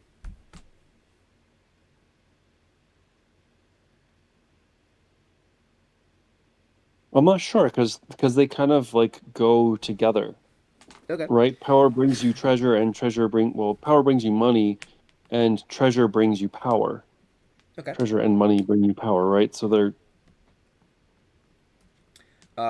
So as you so as this it prevents like a vision before you you get a sense of that again that sense you've had a number of times before of the ability to enact a very specific change. If you only thought if you only thought to do so, then the change would manifest before you. As you see Tonē in a reflection of yourself, not in opulent gold armor that as you wear before, but in a more scholarly garb, and in almost like as like an arcane master. You see this reflection of yourself in this like citadel, as you see like before you, not hordes of gold and weapons and whatnot, but a smaller number of more powerful things. As it attempts to like get a read on you, like presenting a vision of what might become. I see. I don't think Tonē has very much interest in becoming scholarly and like learning things, Okay. like lots of knowledge. Mm-hmm. So you refuse the call. Well, for Tonē, knowledge is not power. Mm-hmm. Treasure is power. Okay. And so as it attempts to make this offer with you, do you propose a counter offer, or do you just flat out decline and tell it to be rid of the space?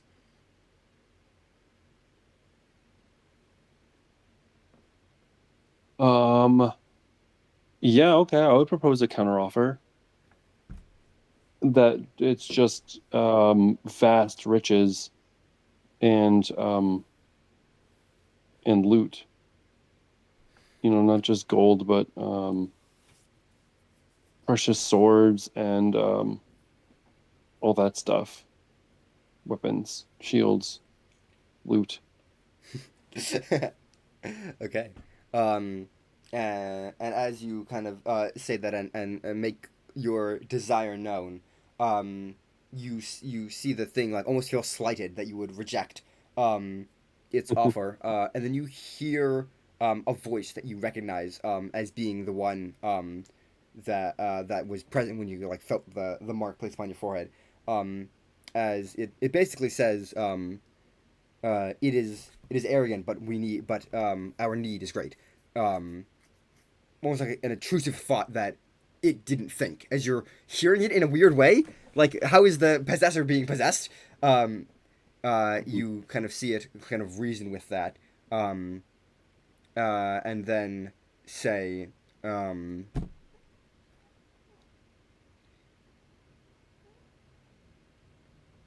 it can be arranged. In like a very almost like hollow kind of way. You kind of cut out a little bit. He said it can be arranged. Yes. Okay, and that's all he said. And that's Okay. all it said. And you can see kind of like Okay. less. You feel less of that like it is able to like see through you and know everything about you, and almost like it feels itself compelled to do something that doesn't make sense to it. Okay. You get the sense that it is definitely not in power, and that you could even perhaps exploit it.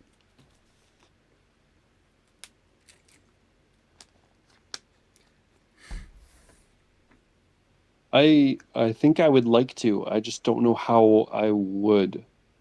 Okay. So for now, we shall just say that you basically forge a second magical connection, a second like warlock patron bond, Okay.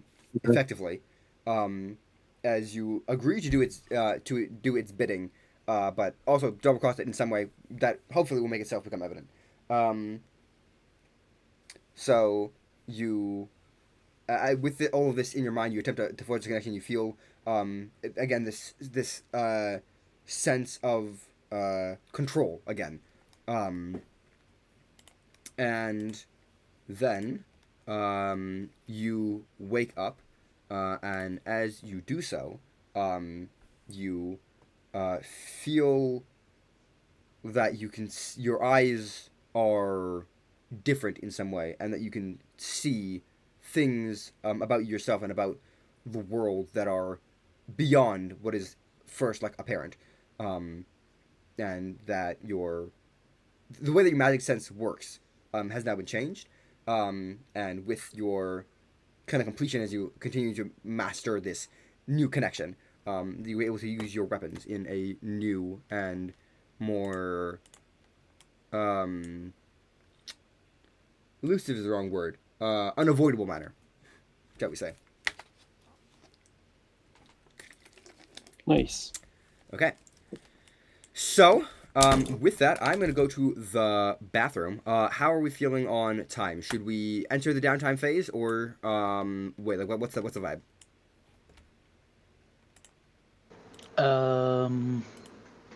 It is starting to rain here, not heavily, but with the previous tagging out of my Discord, it might affect it. So I don't know. Anybody else? Feeling good? Feeling bad? Anyone need to immediately go? No, I should be fine. I didn't realize it was muted. I'm Yeah. fine with either. Okay. Yeah, I think I'm good. All right. I'm gonna go to the bathroom. Let me know if you notice a dip in your internet quality, Spring. And I should remember to pause the video actually.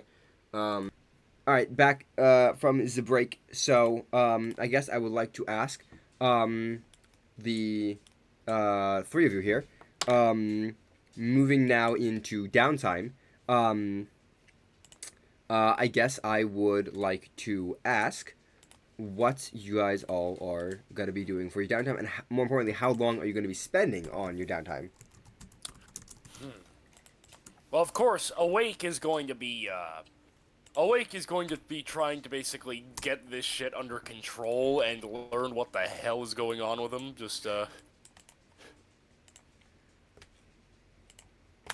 I'm not sure how long I should spend. Like, it's up to you guys how long we spend on that. I just know that's what I'm going to be doing. Quite. Yeah. In terms of the length, is this just how long we want to do these activities over, or how many activities we're doing and the time it takes? So, the thing I was thinking was that last time you guys had a lot more time on your hands, so you could get much more powerful boons. Now you guys have less time, so it's going to be less effective. However, you will get to decide how many things you want to do. It is going to be 2 days per downtime action. So if you were to do all five, then that would be 10 days. And that would be as long as you could reasonably wait before shenanigans started happening. So, you may spend as long as you'd like, and the longer you linger, the more prepared your enemies can be. But at the same time, as well, this has been harped on a lot, so you guys know what's up. So, Downtime DC, this is the first 2 days after the events. What are you guys doing? And how are you doing it? I think Spring is definitely gonna relax and get rid of the single stress from last time. Okay.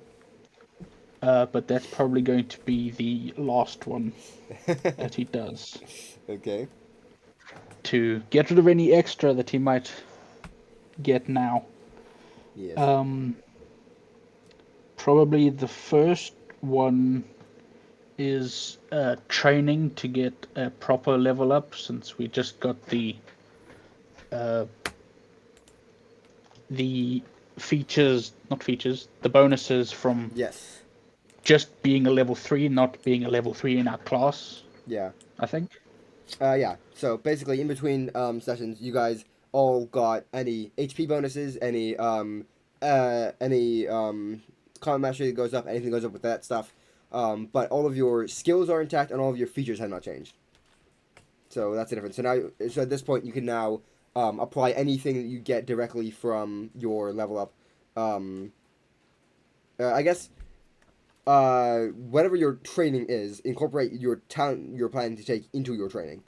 If that makes sense. So So wait, like everything from the class table, everything on the class table besides the subclass feature we got.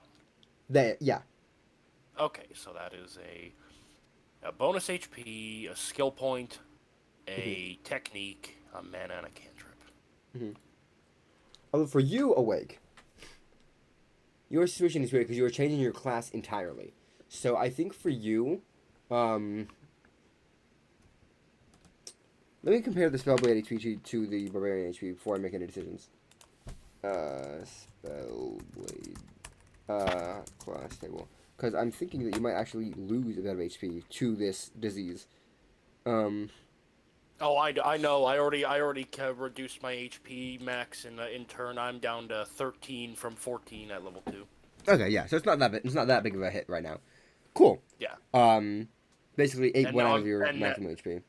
Yeah, and so basically, in this switch, I've basically lost 2 HP because I've lost 1 from Barbarian, and then on the level 3 level up, that's another 1 lost. So I've basically just lost 2, but that's no biggie. Okay, cool. Yeah. Who would like to go first with their training check? Or I assume you're doing training first. You don't have to do training first. Sorry. Who's doing what when?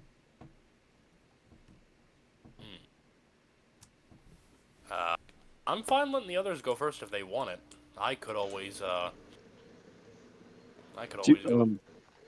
I'm still thinking. Do we need to spend a like a downtime action time thing in order to prepare for the like a knowledge kind of preparation plans and stuff for Yeah. the for this So thing? I know Michaela's entire vibe is that is all she's gonna be doing. Is just trying to get lore down. I think I'll ask her what she's doing to level up later, but that she's probably Well, last time she did her level up first, and then she did everything else just spamming lore, right? That sounds right. Probably. So That sounds like what you would do. yeah, I think she's probably going to do the same thing this time then, is immediately level up as quickly as she can, and then go and try to scout out the area as best as she can. So that's going to be her prerogative. So for you, I mean, she is going to attempt to handle it. Not everybody has to do that. In fact, nobody has to do that. You could assist her. She does have good knowledge, I think. Whatever's clever, I guess. Yeah, okay. I wouldn't do that first. I would probably do that like as my last one. And I'm specifically looking for where the treasure would be, information about that. Okay. Cool. Is that what you're doing now? That would be the last thing I would do. That'd be last. Okay, cool. So Like who wants to? the last deal I would make. All right. How about everybody roll me a d20, and I'll roll for Mikaela. And whoever rolls the highest is gonna go first, and tell me what the actual thing they're gonna do first is. Just flat D20? Yep. Just a fate die, just in a side order. All right. So that looks like awake. Tony, did you get above a 12? What'd you get? 2. Okay. I did not get above a 12. Okay. So it'll be Awake, Mikaela, Spring, Tony. Which I think is just the order you appear on normally. Which is funny. So, Awake. You are up Okay, first. so you awake as soon as the new day begins. Like he would basically be just he's basically just trying to get this under control, get his sight back first of all.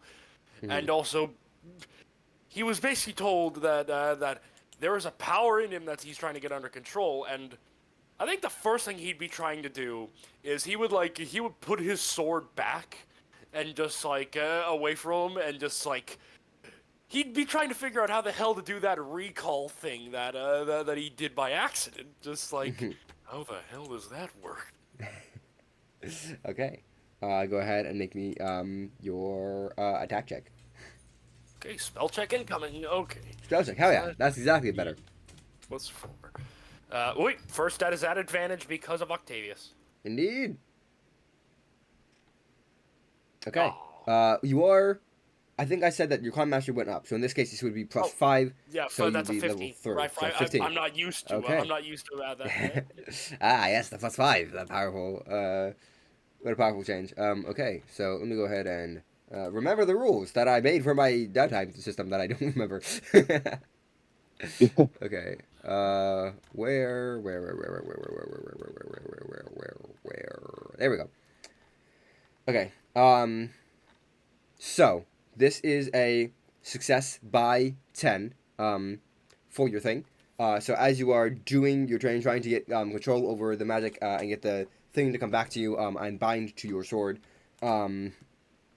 you what are the spellblade disciplines that you chose? Spellbreaker and Magus. Okay. So as you are kind of just like trying to get in tune with your with your body again in this weird way that you had to do this the first time you gained your limbs. Now you have limbs that are different than the first time and also a weird influence over you. So as you are doing this, trying to interact with the sword and recall it and whatnot, you almost begin to like feel the weapon itself as like a phantom limb almost, as though you could like manipulate it, like as though you can manipulate it the way you do with your with the tentacles from your backs and the arms that you had, like again that fifth limb, which is a weird thing to say. So and Magus and Spellworker, huh? That's fascinating. So Like, is that is that fascinating? Like, is that a bad thing? no, it's just that I was not expecting that. I don't think anybody has taken those more often. So, what is a reasonable upgrade for this? I think that you are. I'm going to allow you to take the Magus thing twice. So now your Okay, maximum so HP goes up by 2. You learn 2 additional spells. Okay, so one more MP and one more spell. Hoorah! Yes, and then you also have Smoker. Yeah, that feels fair. A reasonable thing is you. What is the thing that allows Awake to kind of what is the turning point in this moment? So basically, what I'm thinking is that like, while trying to get this under control and stuff like that, like you would probably ask. Let me think for a second. How can I justify this? You would probably ask Tonē to basically. It's just like since his sight is kind of impaired right now. He's trying to get it under control and basically ask Tonē, go on, throw some magic at me. And Oh my basically god. just like I'll parry it. And I'll parry it and keep myself protected, thinking he would just parry it. When Tonē does this, Awake just slices through it, just not even trying. It's just like Hell yeah. Okay. And with that, as that's the kind of the turning thing as you begin to master now your new abilities, the blind sense that you already had, you is instead of being like this, the ability like to sense the ground, it is literally like if you were to close your eyes, you could still see in this like pink voidscape. damn. Yes. So, there's that happening, and then just from that, so there's that as well. Mikaela is going to do her thing. She said that she was going to show Edward and Octavius the dungeon in the basement and see what she can glean about that. So I'm going to say that they will help her on a knowledge check. I think, I don't have her stat block handy, actually. But I feel like that's probably, and she has intelligence of 1 right now. +2 for 1. So I don't think she'd have mastery in this. So we're just going to stay +3 instead of +5. And then add a d8. Okay. So, with a 23 on a DC5 check. Okay. With a 23 on a DC5 check, what action would this be considered under? do you guys think? I'm not sure. What was she doing? She's trying to basically show Edward and Octavius the potion room and be like, hey, stuff down here, check it out, important. Adventuring or just jobs? Maybe even renown? Interesting. Yeah, I guess.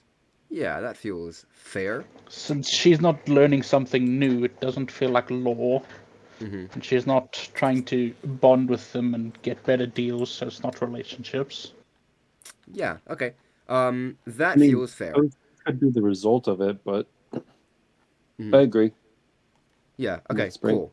So I'll just add Mikaela and say, Mikaela.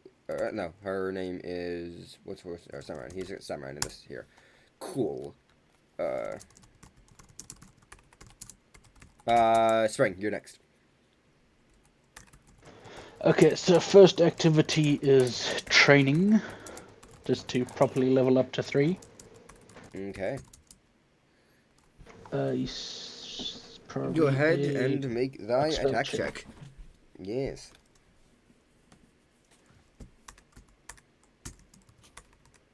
And with my new bonuses, that is a 5. Not 5 total, I mean plus 5. Okay. Where's the roll? Oh, there it is. Okay, cool.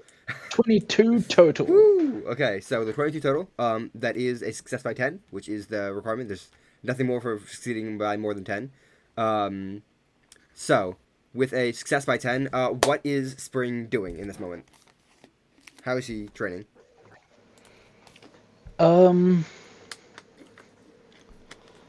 He's probably... Let's see.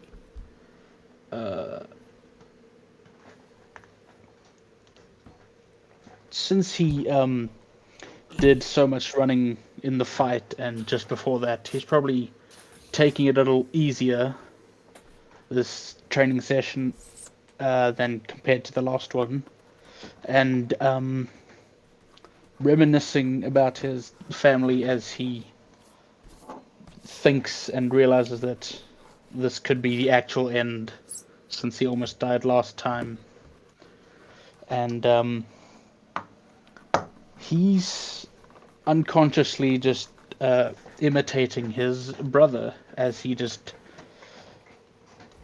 runs around town and doing backflips when he wouldn't normally, just being more showy than he normally would. Okay. And as you are just trying to be more okay, so thinking. You continue to do the same you know, acrobatic routine that you've done the last time, and this time people are expecting it now, so there's a little bit more of a crowd, and so you start to put on more of a show than you normally would, and as you start to do so, you feel a sense of something welling within you. Just, again, this power that everyone has been feeling. That like everyone, all of your allies have been feeling this sense of something, some force surging within them, allowing them to push further, push beyond, do something more than they could before. And as you begin to manifest your talent, what is the moment that it happens? What does it look like? As like, what is the physical manifestation of what happens? As he gets to a big long straight stretch, he does a few backflips off roofs, some twirls through tree branches, and he just opens up his wings as he dives through a tree branch and kind of just soaks it in and connect with whatever this feeling is. Okay. And as you, for the first time in a while, you have been, so burdened with the responsibility of making, making ends meet, making sure that the environment is okay, making sure that your friends are okay, trying to just stay alive. And this sense of like fear that you've just been constantly, this fear, this anxiety, this like sense of being wound up, that has been eating away at you for some time. You just kind of start to let it go and embrace just like the thrill that it is that you used to feel when you first started to practice this thing. And as you do so, you kind of feel this like inspiring aura just around you. As you all, next time you guys see Spring, something about the way he has changed just makes you feel at ease. Okay. So, you successfully complete your level up, and in so doing, we mentioned the speed to damage thing. So I'm curious, what do you think that manifestation of this like showiness? How does that manifest in you being able to more accurately use your speed into damage? Normally he would be just moving about efficiently and trying to get to the next place as soon as possible. As he puts on the show, he's a little more indirect, so it looks like he's about to do one thing, he actually does another. He also learns to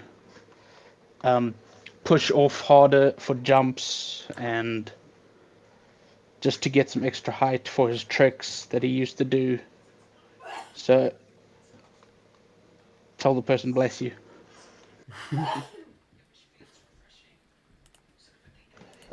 He just gets more oomph at the beginning than he used to.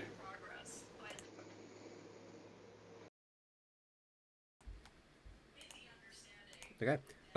So as you again tune into this fun, this flightiness, this acrobatics, you less view it as you stop trying to just be efficient and start trying to accent your motions, and in so doing, find that when you are trying to be light and nimble and quick and dodgy, it is a lot harder to be impactful.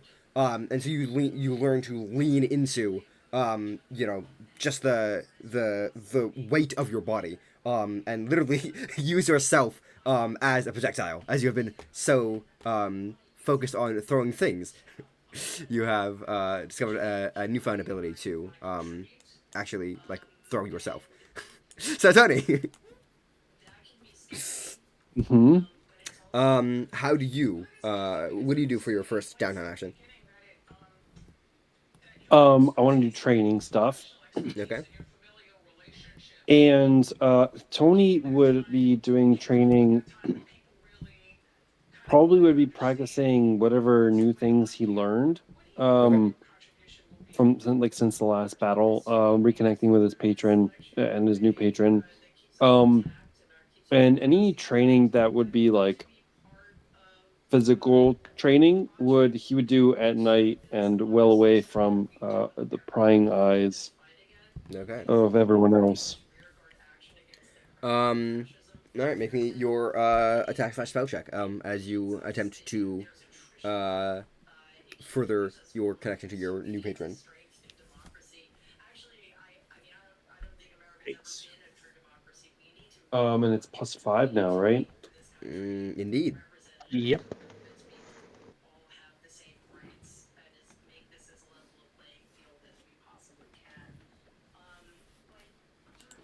Okay. With a 19, that is a success by 5. And so, Should be success a, by 10. that's what I meant. Sorry. I Okay. yeah. Sorry. Sometimes I say words that don't make sense in the world, but they do in my brain. Okay. Um. So the what is so you're trying to connect to and deep your bond with your patron. You find yourself, as mentioned before, with the ability to use your weapons in a new way. And as you're kind of doing like this kind of night training, uh, you sometimes when it is night, you can kind of feel like the sense like you're being watched. There's something in the dark that can see you, and then you like hear a whisper that just like tells you to do things a little bit differently. It's almost like an instinct rather than a thought or a sound. As you begin to like Mhm. channel your magic into your blades, and you gain the ability to spend a mana point to instead of targeting physical defense, you can target mental defense with your when you throw your weapons after spending a mana point. Spend a Cool. mana point to target mental defense. Yep. As your physical blades have become almost like this delusion or this like apparition that can pierce through what is physically there. Okay. Um, All and then right. you. All right. And out of curiosity, And what? Mhm. does that get the bonus of spending MP? You can't do 0 damage thing. Like you automatically Um. do half damage is what I should Yeah, say. I suppose so. Yeah, that does apply. Nice. All right. What is the town that Tony is taking? Um, I was thinking of getting a way of finding a way to get my stamina points back because I only get either 1 or 2. I'm not sure if I get a second one at level 3. Well, I guess I would if I took a martial class. So I was looking to take a stamina feature. And the one that I was looking at was Spellblade. Definitely. The Spellblade stamina. It just makes sense. Yeah. Um, my question would be, can we also make it if I spend this mana point? Can I also get stamina back for that? Because that would be really It cool. would be considered it would be considered a spell check if you spend the mana point. So instead of making an attack check, you Okay. now make a spell check. Okay. Oh, nice. So it doesn't even count as like a multiple check penalty. Mm-hmm.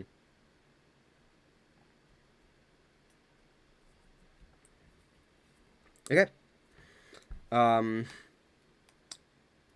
Cool. Yeah, you just attempt to get in tune with your patron, and by doing this kind of like like weird mix of like physical and magical thing, you attempt to like channel your magic into your body itself, to again do the stamina thing. So DC is 10 now. 2 days have passed with you guys doing this work. You begin to hear rumors about that there's been activity up in the mountains, more so than typical, and it seems people are starting to get a little bit restless as Awake is looking pretty weird. Tony is being weirdly like away from everybody. Mikaela's the only one that's really doing normal things. Everyone has heard about the like laboratory and are like, I don't like that. That has just been there the entire time. Wait, you're up first. Okay, so, hmm. Let's see. Getting it, So, I've pretty much gotten this, so, like, wait, has the class change gone through yet? Yes. Okay. Okay, so you're saving that last token for something special. Good to know. Yes. So I think, let's see. I have 2 stress right now. I probably should just get rid of them. Yeah, I think Awake is just going to spend this last day trying to basically get rid of his stress. You guys have so much stress. I have two. Uh, I need to get rid of it. Okay. I will let Ow, you know yeah, that when you ow. make a relaxation check, that is the last check that you are allowed to make during downtime, if that's okay with you. Let me think for a second, because like I can't think of anything else I absolutely need. I mean, like I've gotten my level 3 bumps. I've like, I'm plenty powerful. I mean, hmm. Perfectly Guess I fine if Awake is going to bow it now.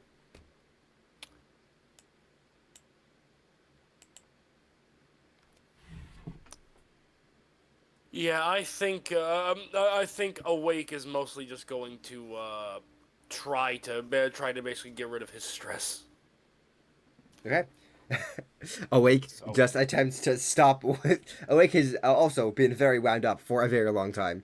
So go ahead and make me just a flat prime check. /R D20 plus 3. Come on, baby. Yeah, hero point. Okay. That's much better. Okay, so that gets me down to just two, to just like the dex skills at least. My knowledge okay. skills are no longer hurt. You feel your brain just kind of stop going to overdrive as you. It's like, oh, I'm done with this. Finally. Yep. So, wow, I actually have like, no, maybe I won't go with those. I'm gonna go with probably like that skill point for level 3. I'm just gonna grab investigation because, Okay. well, then again, would it make sense for me to grab Arcana and Occultism now? Definitely. Fair enough. Way more so. Yeah, because he's basically he's kind of gotten an innate understanding of what he's, well, maybe not understanding. Please but make me at a least Charisma Arcana check. Charisma Arcana. Okay, I'm kidding. I'm kidding. I'm just like saying, yes, an innate understanding. Okay, that sounds like charisma to me. So I think at this point, Mikaela wants to do some investigation into what them be doing over in the mountains. So I think she's gonna make an investigation, either investigation or stealth. Actually, she has like +7 in one of those, right? Probably stealth. Okay. Is anyone going to help her on this, or is this section of time Mikaela scouting by herself? I am out of I can't do anymore. So yeah, that's up to those two. Awake, What would the helping give? The D8 or? D8, yeah. I'm guessing this uses up our downtime activity. Yep, for whatever this slot is.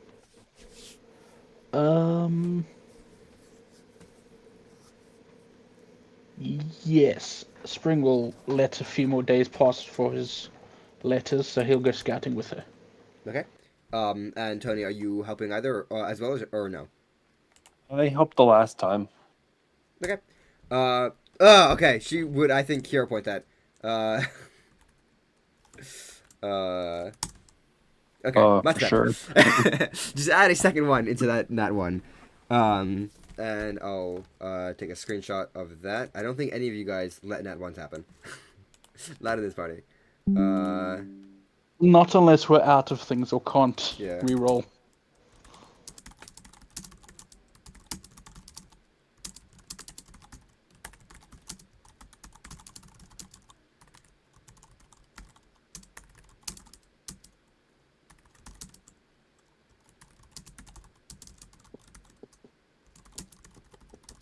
Cool.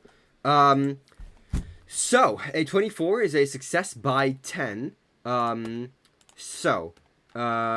me go to here and to there. And then okay. So, what did he want to know first? Was it about their enemies or where they are? Scout. Okay, so his goal was to scout out the lost mine area. So I think his goal here is just to find the exact location. And with a success by 10, All right. So I'm gonna say, as you guys are kind of going through the mountains, let's go over to the main player page. Um, so let's go ahead and just focus ping there.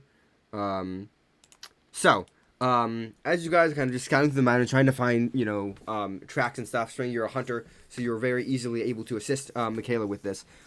You guys end up finding a location. Let me check where it is. Boop. Okay. Right at the base of the mountain, where it looks like there's like a collapsed, like mine, like right here, looks like a cave or something that collapsed a long time ago. You are able, the two of you together, are able to discover that vision of that thing being collapsed is actually fully just like an illusion. And then you can walk straight in through there.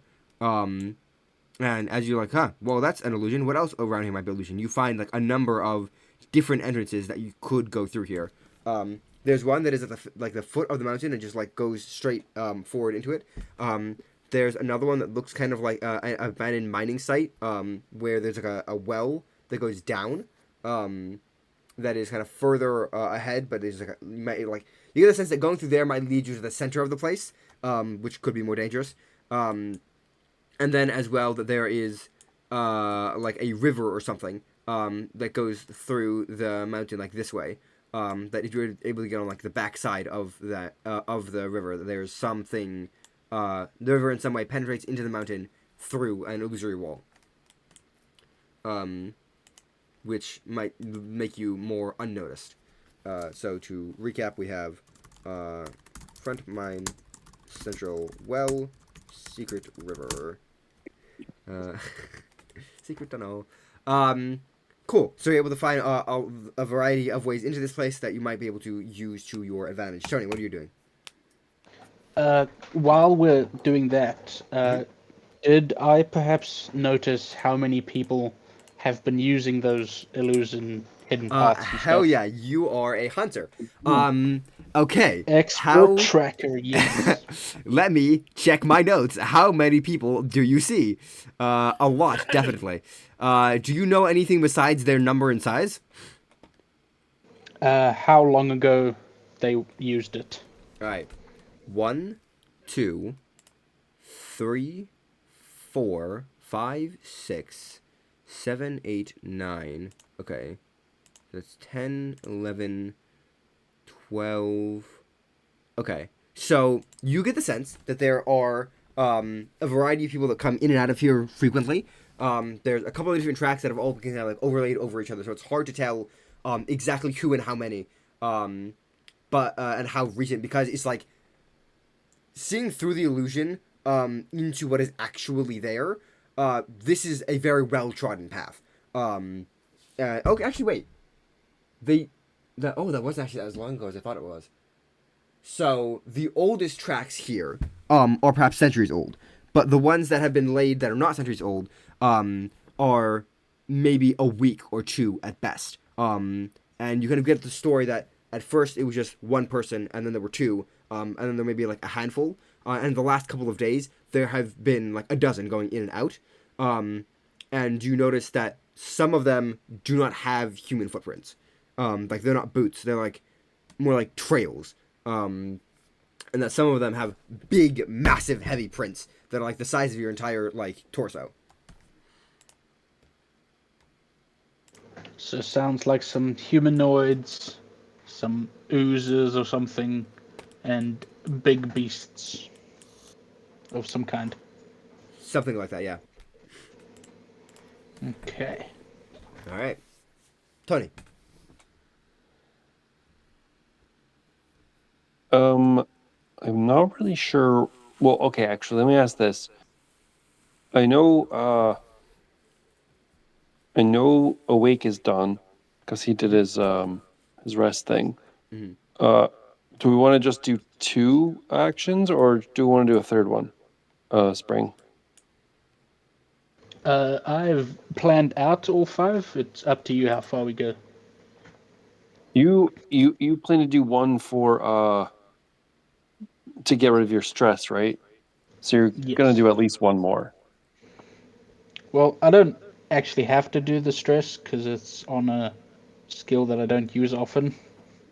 It would just be nice to have no disadvantage for that. Oh, I see. Yeah. Um, am I allowed to do training again? Another track of that, or not I really? think that given how poorly it was received last time, I think we'll limit it to just one per. Okay. Um, in that case, I'm not really sure what else I want to do. That's not training. You could Do I just have to like? do reconnaissance to figure out what, because the biggest thing when I was talking to Sam about the people that you don't know is you remember the black spider, him being there. He was not there in physical form, and you have speculated that he does not have a physical form. So if you want to like really actually end the threat, you have to find some way to harm him. Could be by killing Nesnar, could be by doing something with the obelisk, could be by I don't know, maybe he has like a physical form somewhere that isn't here and he's just projecting or something. Like you currently have no information on what the hell he is, besides a malevolent entity. Okay.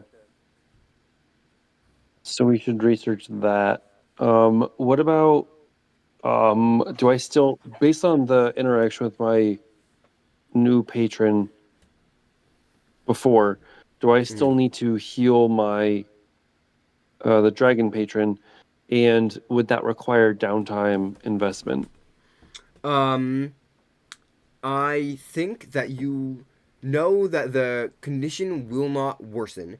Um, and as you kind of start to think about it, um, you recall that space and this kind of weird thing that doesn't feel like it belongs there. It's like almost like it is being imposed by something else. Make me an insight check outside of the downtime. Just make me an insight check. Okay. Insight is charisma. Indeed. Um, oh, I don't have insight. I'll hero point it. I rolled a 7. That's much better. Not 20. Okay. Oh wait. Can I? I probably can't anymore. But it's a charisma check. Could I use grit points instead? It's okay if not. No, doesn't know how grit works. I Okay, do get the that's vibe. fine. I get the vibe, but no. So with your not 20, as you are thinking about this, and you kind of remember like the connections to your patron and whatnot, you get the sense that the entity you made the deal with is itself the thing possessing your patron, as you like recall the feeling that happened when you connected to it. Whatever this thing is, it is a manifestation of that like sickness that the mind flare has infected your patron with.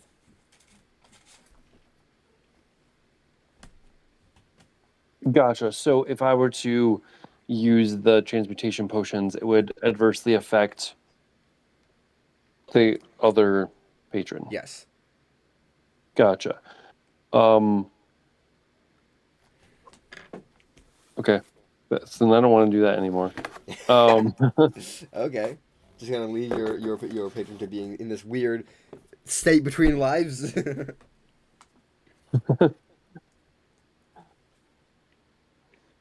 Okay, well, I don't want to do it yet then. Okay, that's fair. Sorry.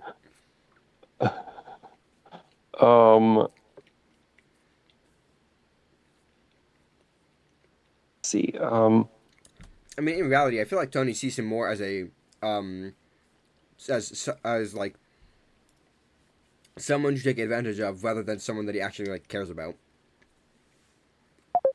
Right. So, like, when I am when being he called. was I'm being called. One moment. Okay. It is recording? Okay, cool. We're on live again. What were you saying? Sorry. I don't remember honestly. um, Something about your yeah, painting I being think weird. The two faces. Curing it later. Oh yes. I said that I think that your patron Hanging is the someone. old Sorry. patron out to dry. Yes. Hanging, yeah. Uh, I said that I feel like your relationship with him has almost been the one that you feel like you are taking advantage of him rather than him taking advantage of you. So, I right. does Tony even feel remorse for if he were to be like permanently harmed by this? Well, so I remember what I was going to say. I think that when he was dying, Tony saw it as a threat to his power, and so he wanted to stop it. Mm-hmm. Uh, but yeah, I think as soon as the power dynamic shifts and he can take advantage of that, I think he would. Okay. 100%. Yeah. Okay. All right, heartless man. This man. Well, I mean, there's more he can do, right? Because he Mm-hmm. can use the sickness to like sort of coerce the dragon into other things, Mm. right? Like Okay. basically say like, I'll heal you if you give me this or Mm-hmm. something, right? And he Yeah. can basically play them both against each other and come out on top. Or at least he thinks he can. Okay.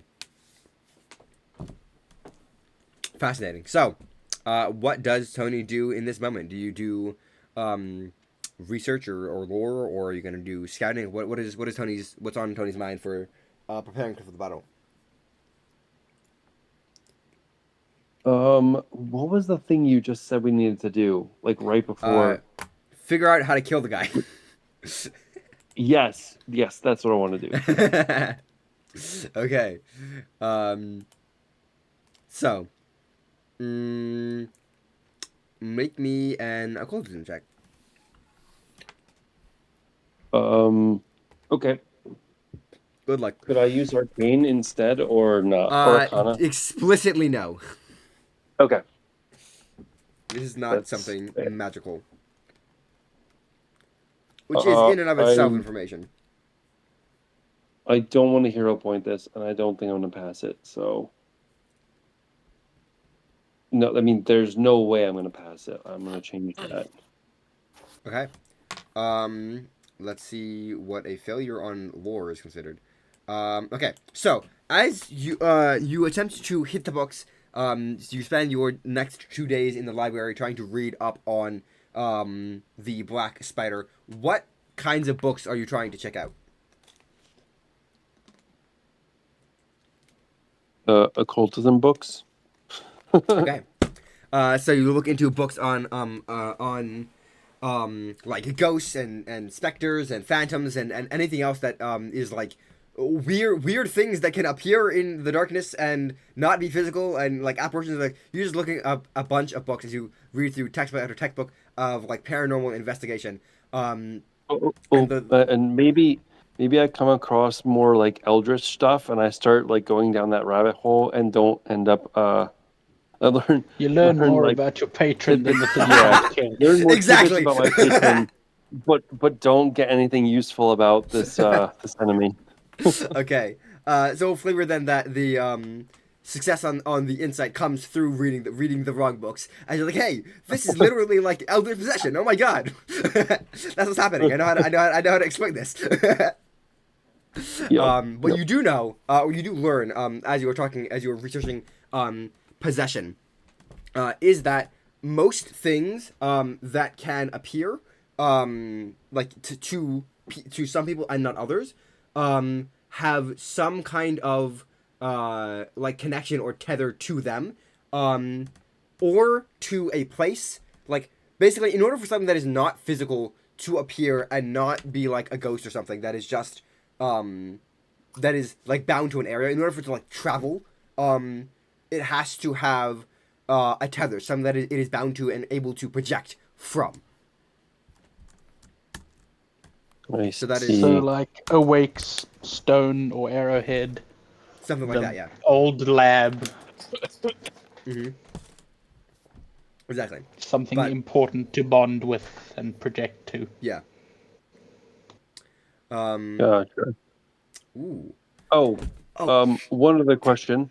Yeah. The armor pieces that I picked up, Mhm. which are pieces of the obelisk, do I need to spend downtime to like reforge them into armor, Um, or we'll say that you're able to like hand it off to like the blacksmith or whatever, and they're able to like help you work together. It's not gonna take any Okay. of your downtime because it is.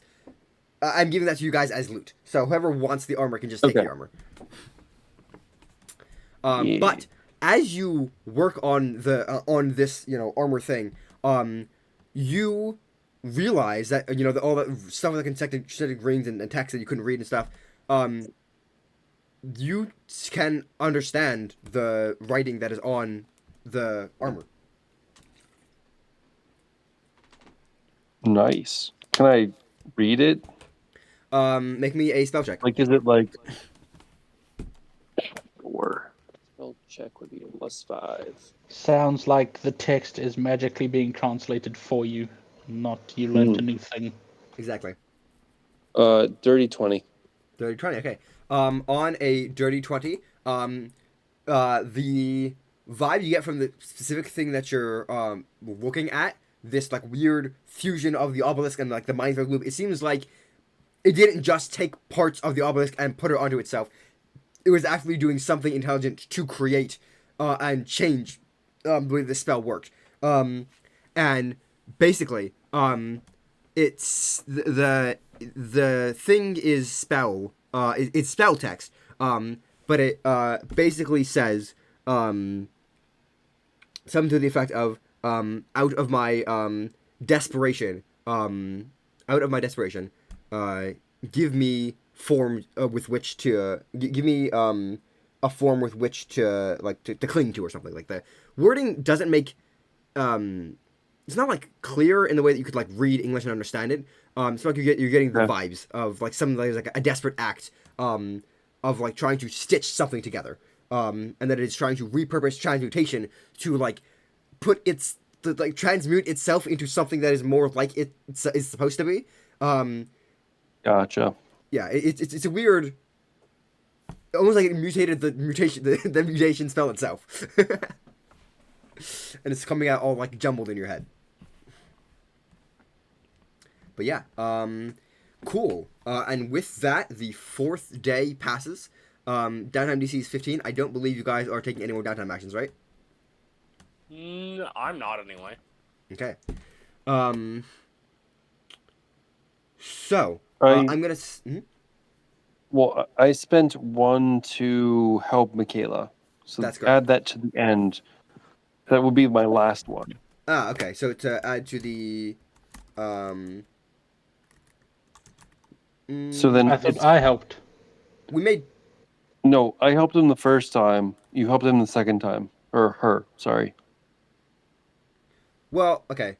So you said you were gonna spend your last time. Okay, so when you did your research was the last check, effectively, because you guys were ending here. So I'm gonna say that just because you didn't know, that the knowledge you gain here will be supplemented to that.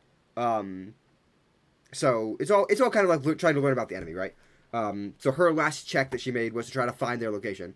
And you have learned that he needs to be bound to something. So I'm gonna say that PSA, go in casting the sense magic spell, so that you might be able to find whatever the hell the thing is that he's bound via.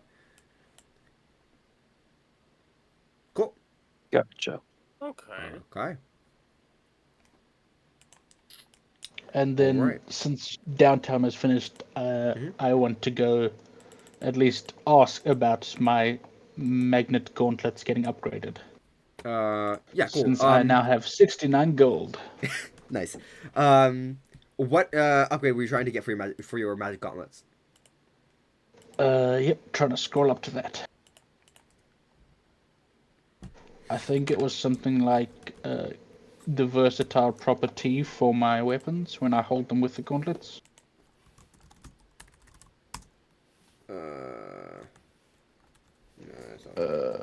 Nope, further up. No, that's not what I'm looking for. Look for nice from your name, because you definitely replied nice to it when we mentioned 69. Yes.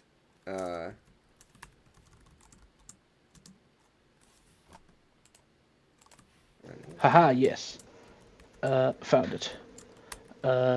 Talk with the magic item store about making my returning gauntlets give my weapons a versatile property. Yes. Okay. This isn't working. Okay. Yes. So you want to give your return items while you are holding them. Okay, cool. With the magic gauntlets. I am going to say, that thing you're applying to a bunch of weapons. That is worth 40 gold. 40 gold. Okay. There you go. Yep. Anything else anyone is going to buy before we end the session? I have a lime green mystery potion. Can I figure out what that is? Okay. Get Do you like know where Edward you to do got that from? Nope. Okay. Do you think Mikaela gave it to you? I don't think so. Okay. I think I found it somewhere. Probably stole it from somewhere. What? Did you steal it from like Bart?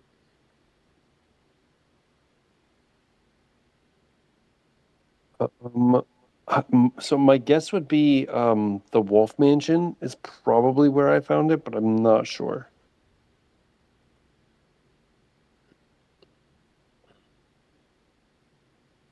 Huh. I'm gonna have to go scour through the videos and look for the word potion because I do not remember that. And lucky for me, I Okay. just uploaded all of them to unlisted so I could index them for this exact purpose. I don't remember that, so I can't say what happens. Okay. Yeah, that's fair. Cool. And as a last thing for everything that happened today, everybody can take 5 hero points for very good roleplay and killing the mind flare and everything that you guys have been doing has been great. So 5 hero points for everybody. nice. Yay, Yes. we get some help before we die to the boss. Exactly. Yeah, right. I had intended to do this right before, right after the roleplay scene at the top, but I forgot. So. Yeah, like I'm next session when we're all here. That's gonna be really interesting because like I'm looking forward to trying out Spellblade a bit more. It's a class that, because I remember before this campaign started, I was wanting to do it, but because the class hadn't released yet, and I'm really looking forward to trying my hand at it. Mm-hmm. Yeah. I've Wow. played in the past. This campaign is older than the Spellblade class. That's crazy. Yeah, it is. Yeah, that is crazy. Okay. So with that, what are the thoughts going through all of your guys' heads as you prepare to set out for the Lost Mine of Phandelver, the final for the last and final series of sessions of this campaign, the final plot arc, and everything is resolved. And what you guys can sense an air of finality going on. You are either going to succeed and stop them from completing their summons and whatever nefarious purposes the Black Spider might have, or you are going to go out in a blaze of glory, doing your damnedest to prevent that from being as successful as it could have been. What thoughts are going through your guys' heads? Awake is definitely thinking that it's just like, I don't know. I may not fully grasp what's going on with me, but I still have a duty to kill the guy responsible for the suffering. Basically, he's going to cause suffering and wanton destruction, and Awake feels it's his duty to stop that, no matter what's happening to him. Okay. Mm-hmm. When he appeared to Tony in Awake last session, was he like taunting us or just like warning us or trying to get us to join him? So a mix between those things. He had initially tried to get you to Okay. join in. You guys refused, and so he kind of was like, "All right, fine then. Stop me, I dare you." Gotcha. Yeah, so I think Tony is thinking that his skills are too expensive for this, and and he's not going to get paid enough. But Oh since my he was god. taunted, I think he feels like he has some sort of responsibility to put the guy in his place. Brilliant. Okay. But he still better Spring. get paid a lot.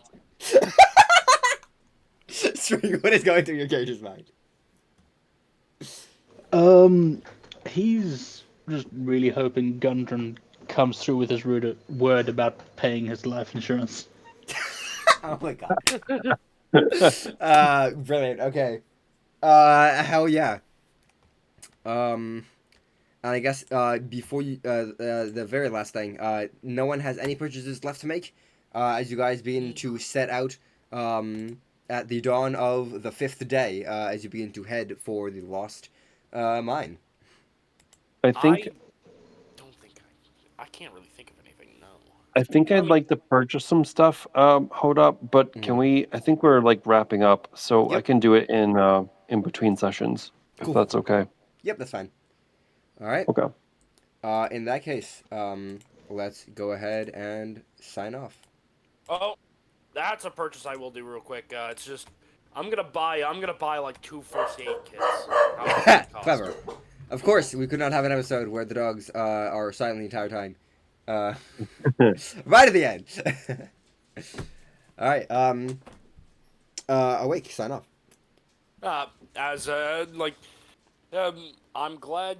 Well, thoughts not thoughts going bad. All right. Moving on. Spring. I have been Jaku. I hope that you all enjoyed watching. Whenever Hodop gets to uploading these. Don't chastise me. I know it is. No. I'll see you next week, or in a few minutes from now. I have been Lord Gob, the DM of this campaign. Spring. Bye, chat. Tony. This is Tonē Thröq saying goodbye. Don't forget the silent Q. And that's a wrap.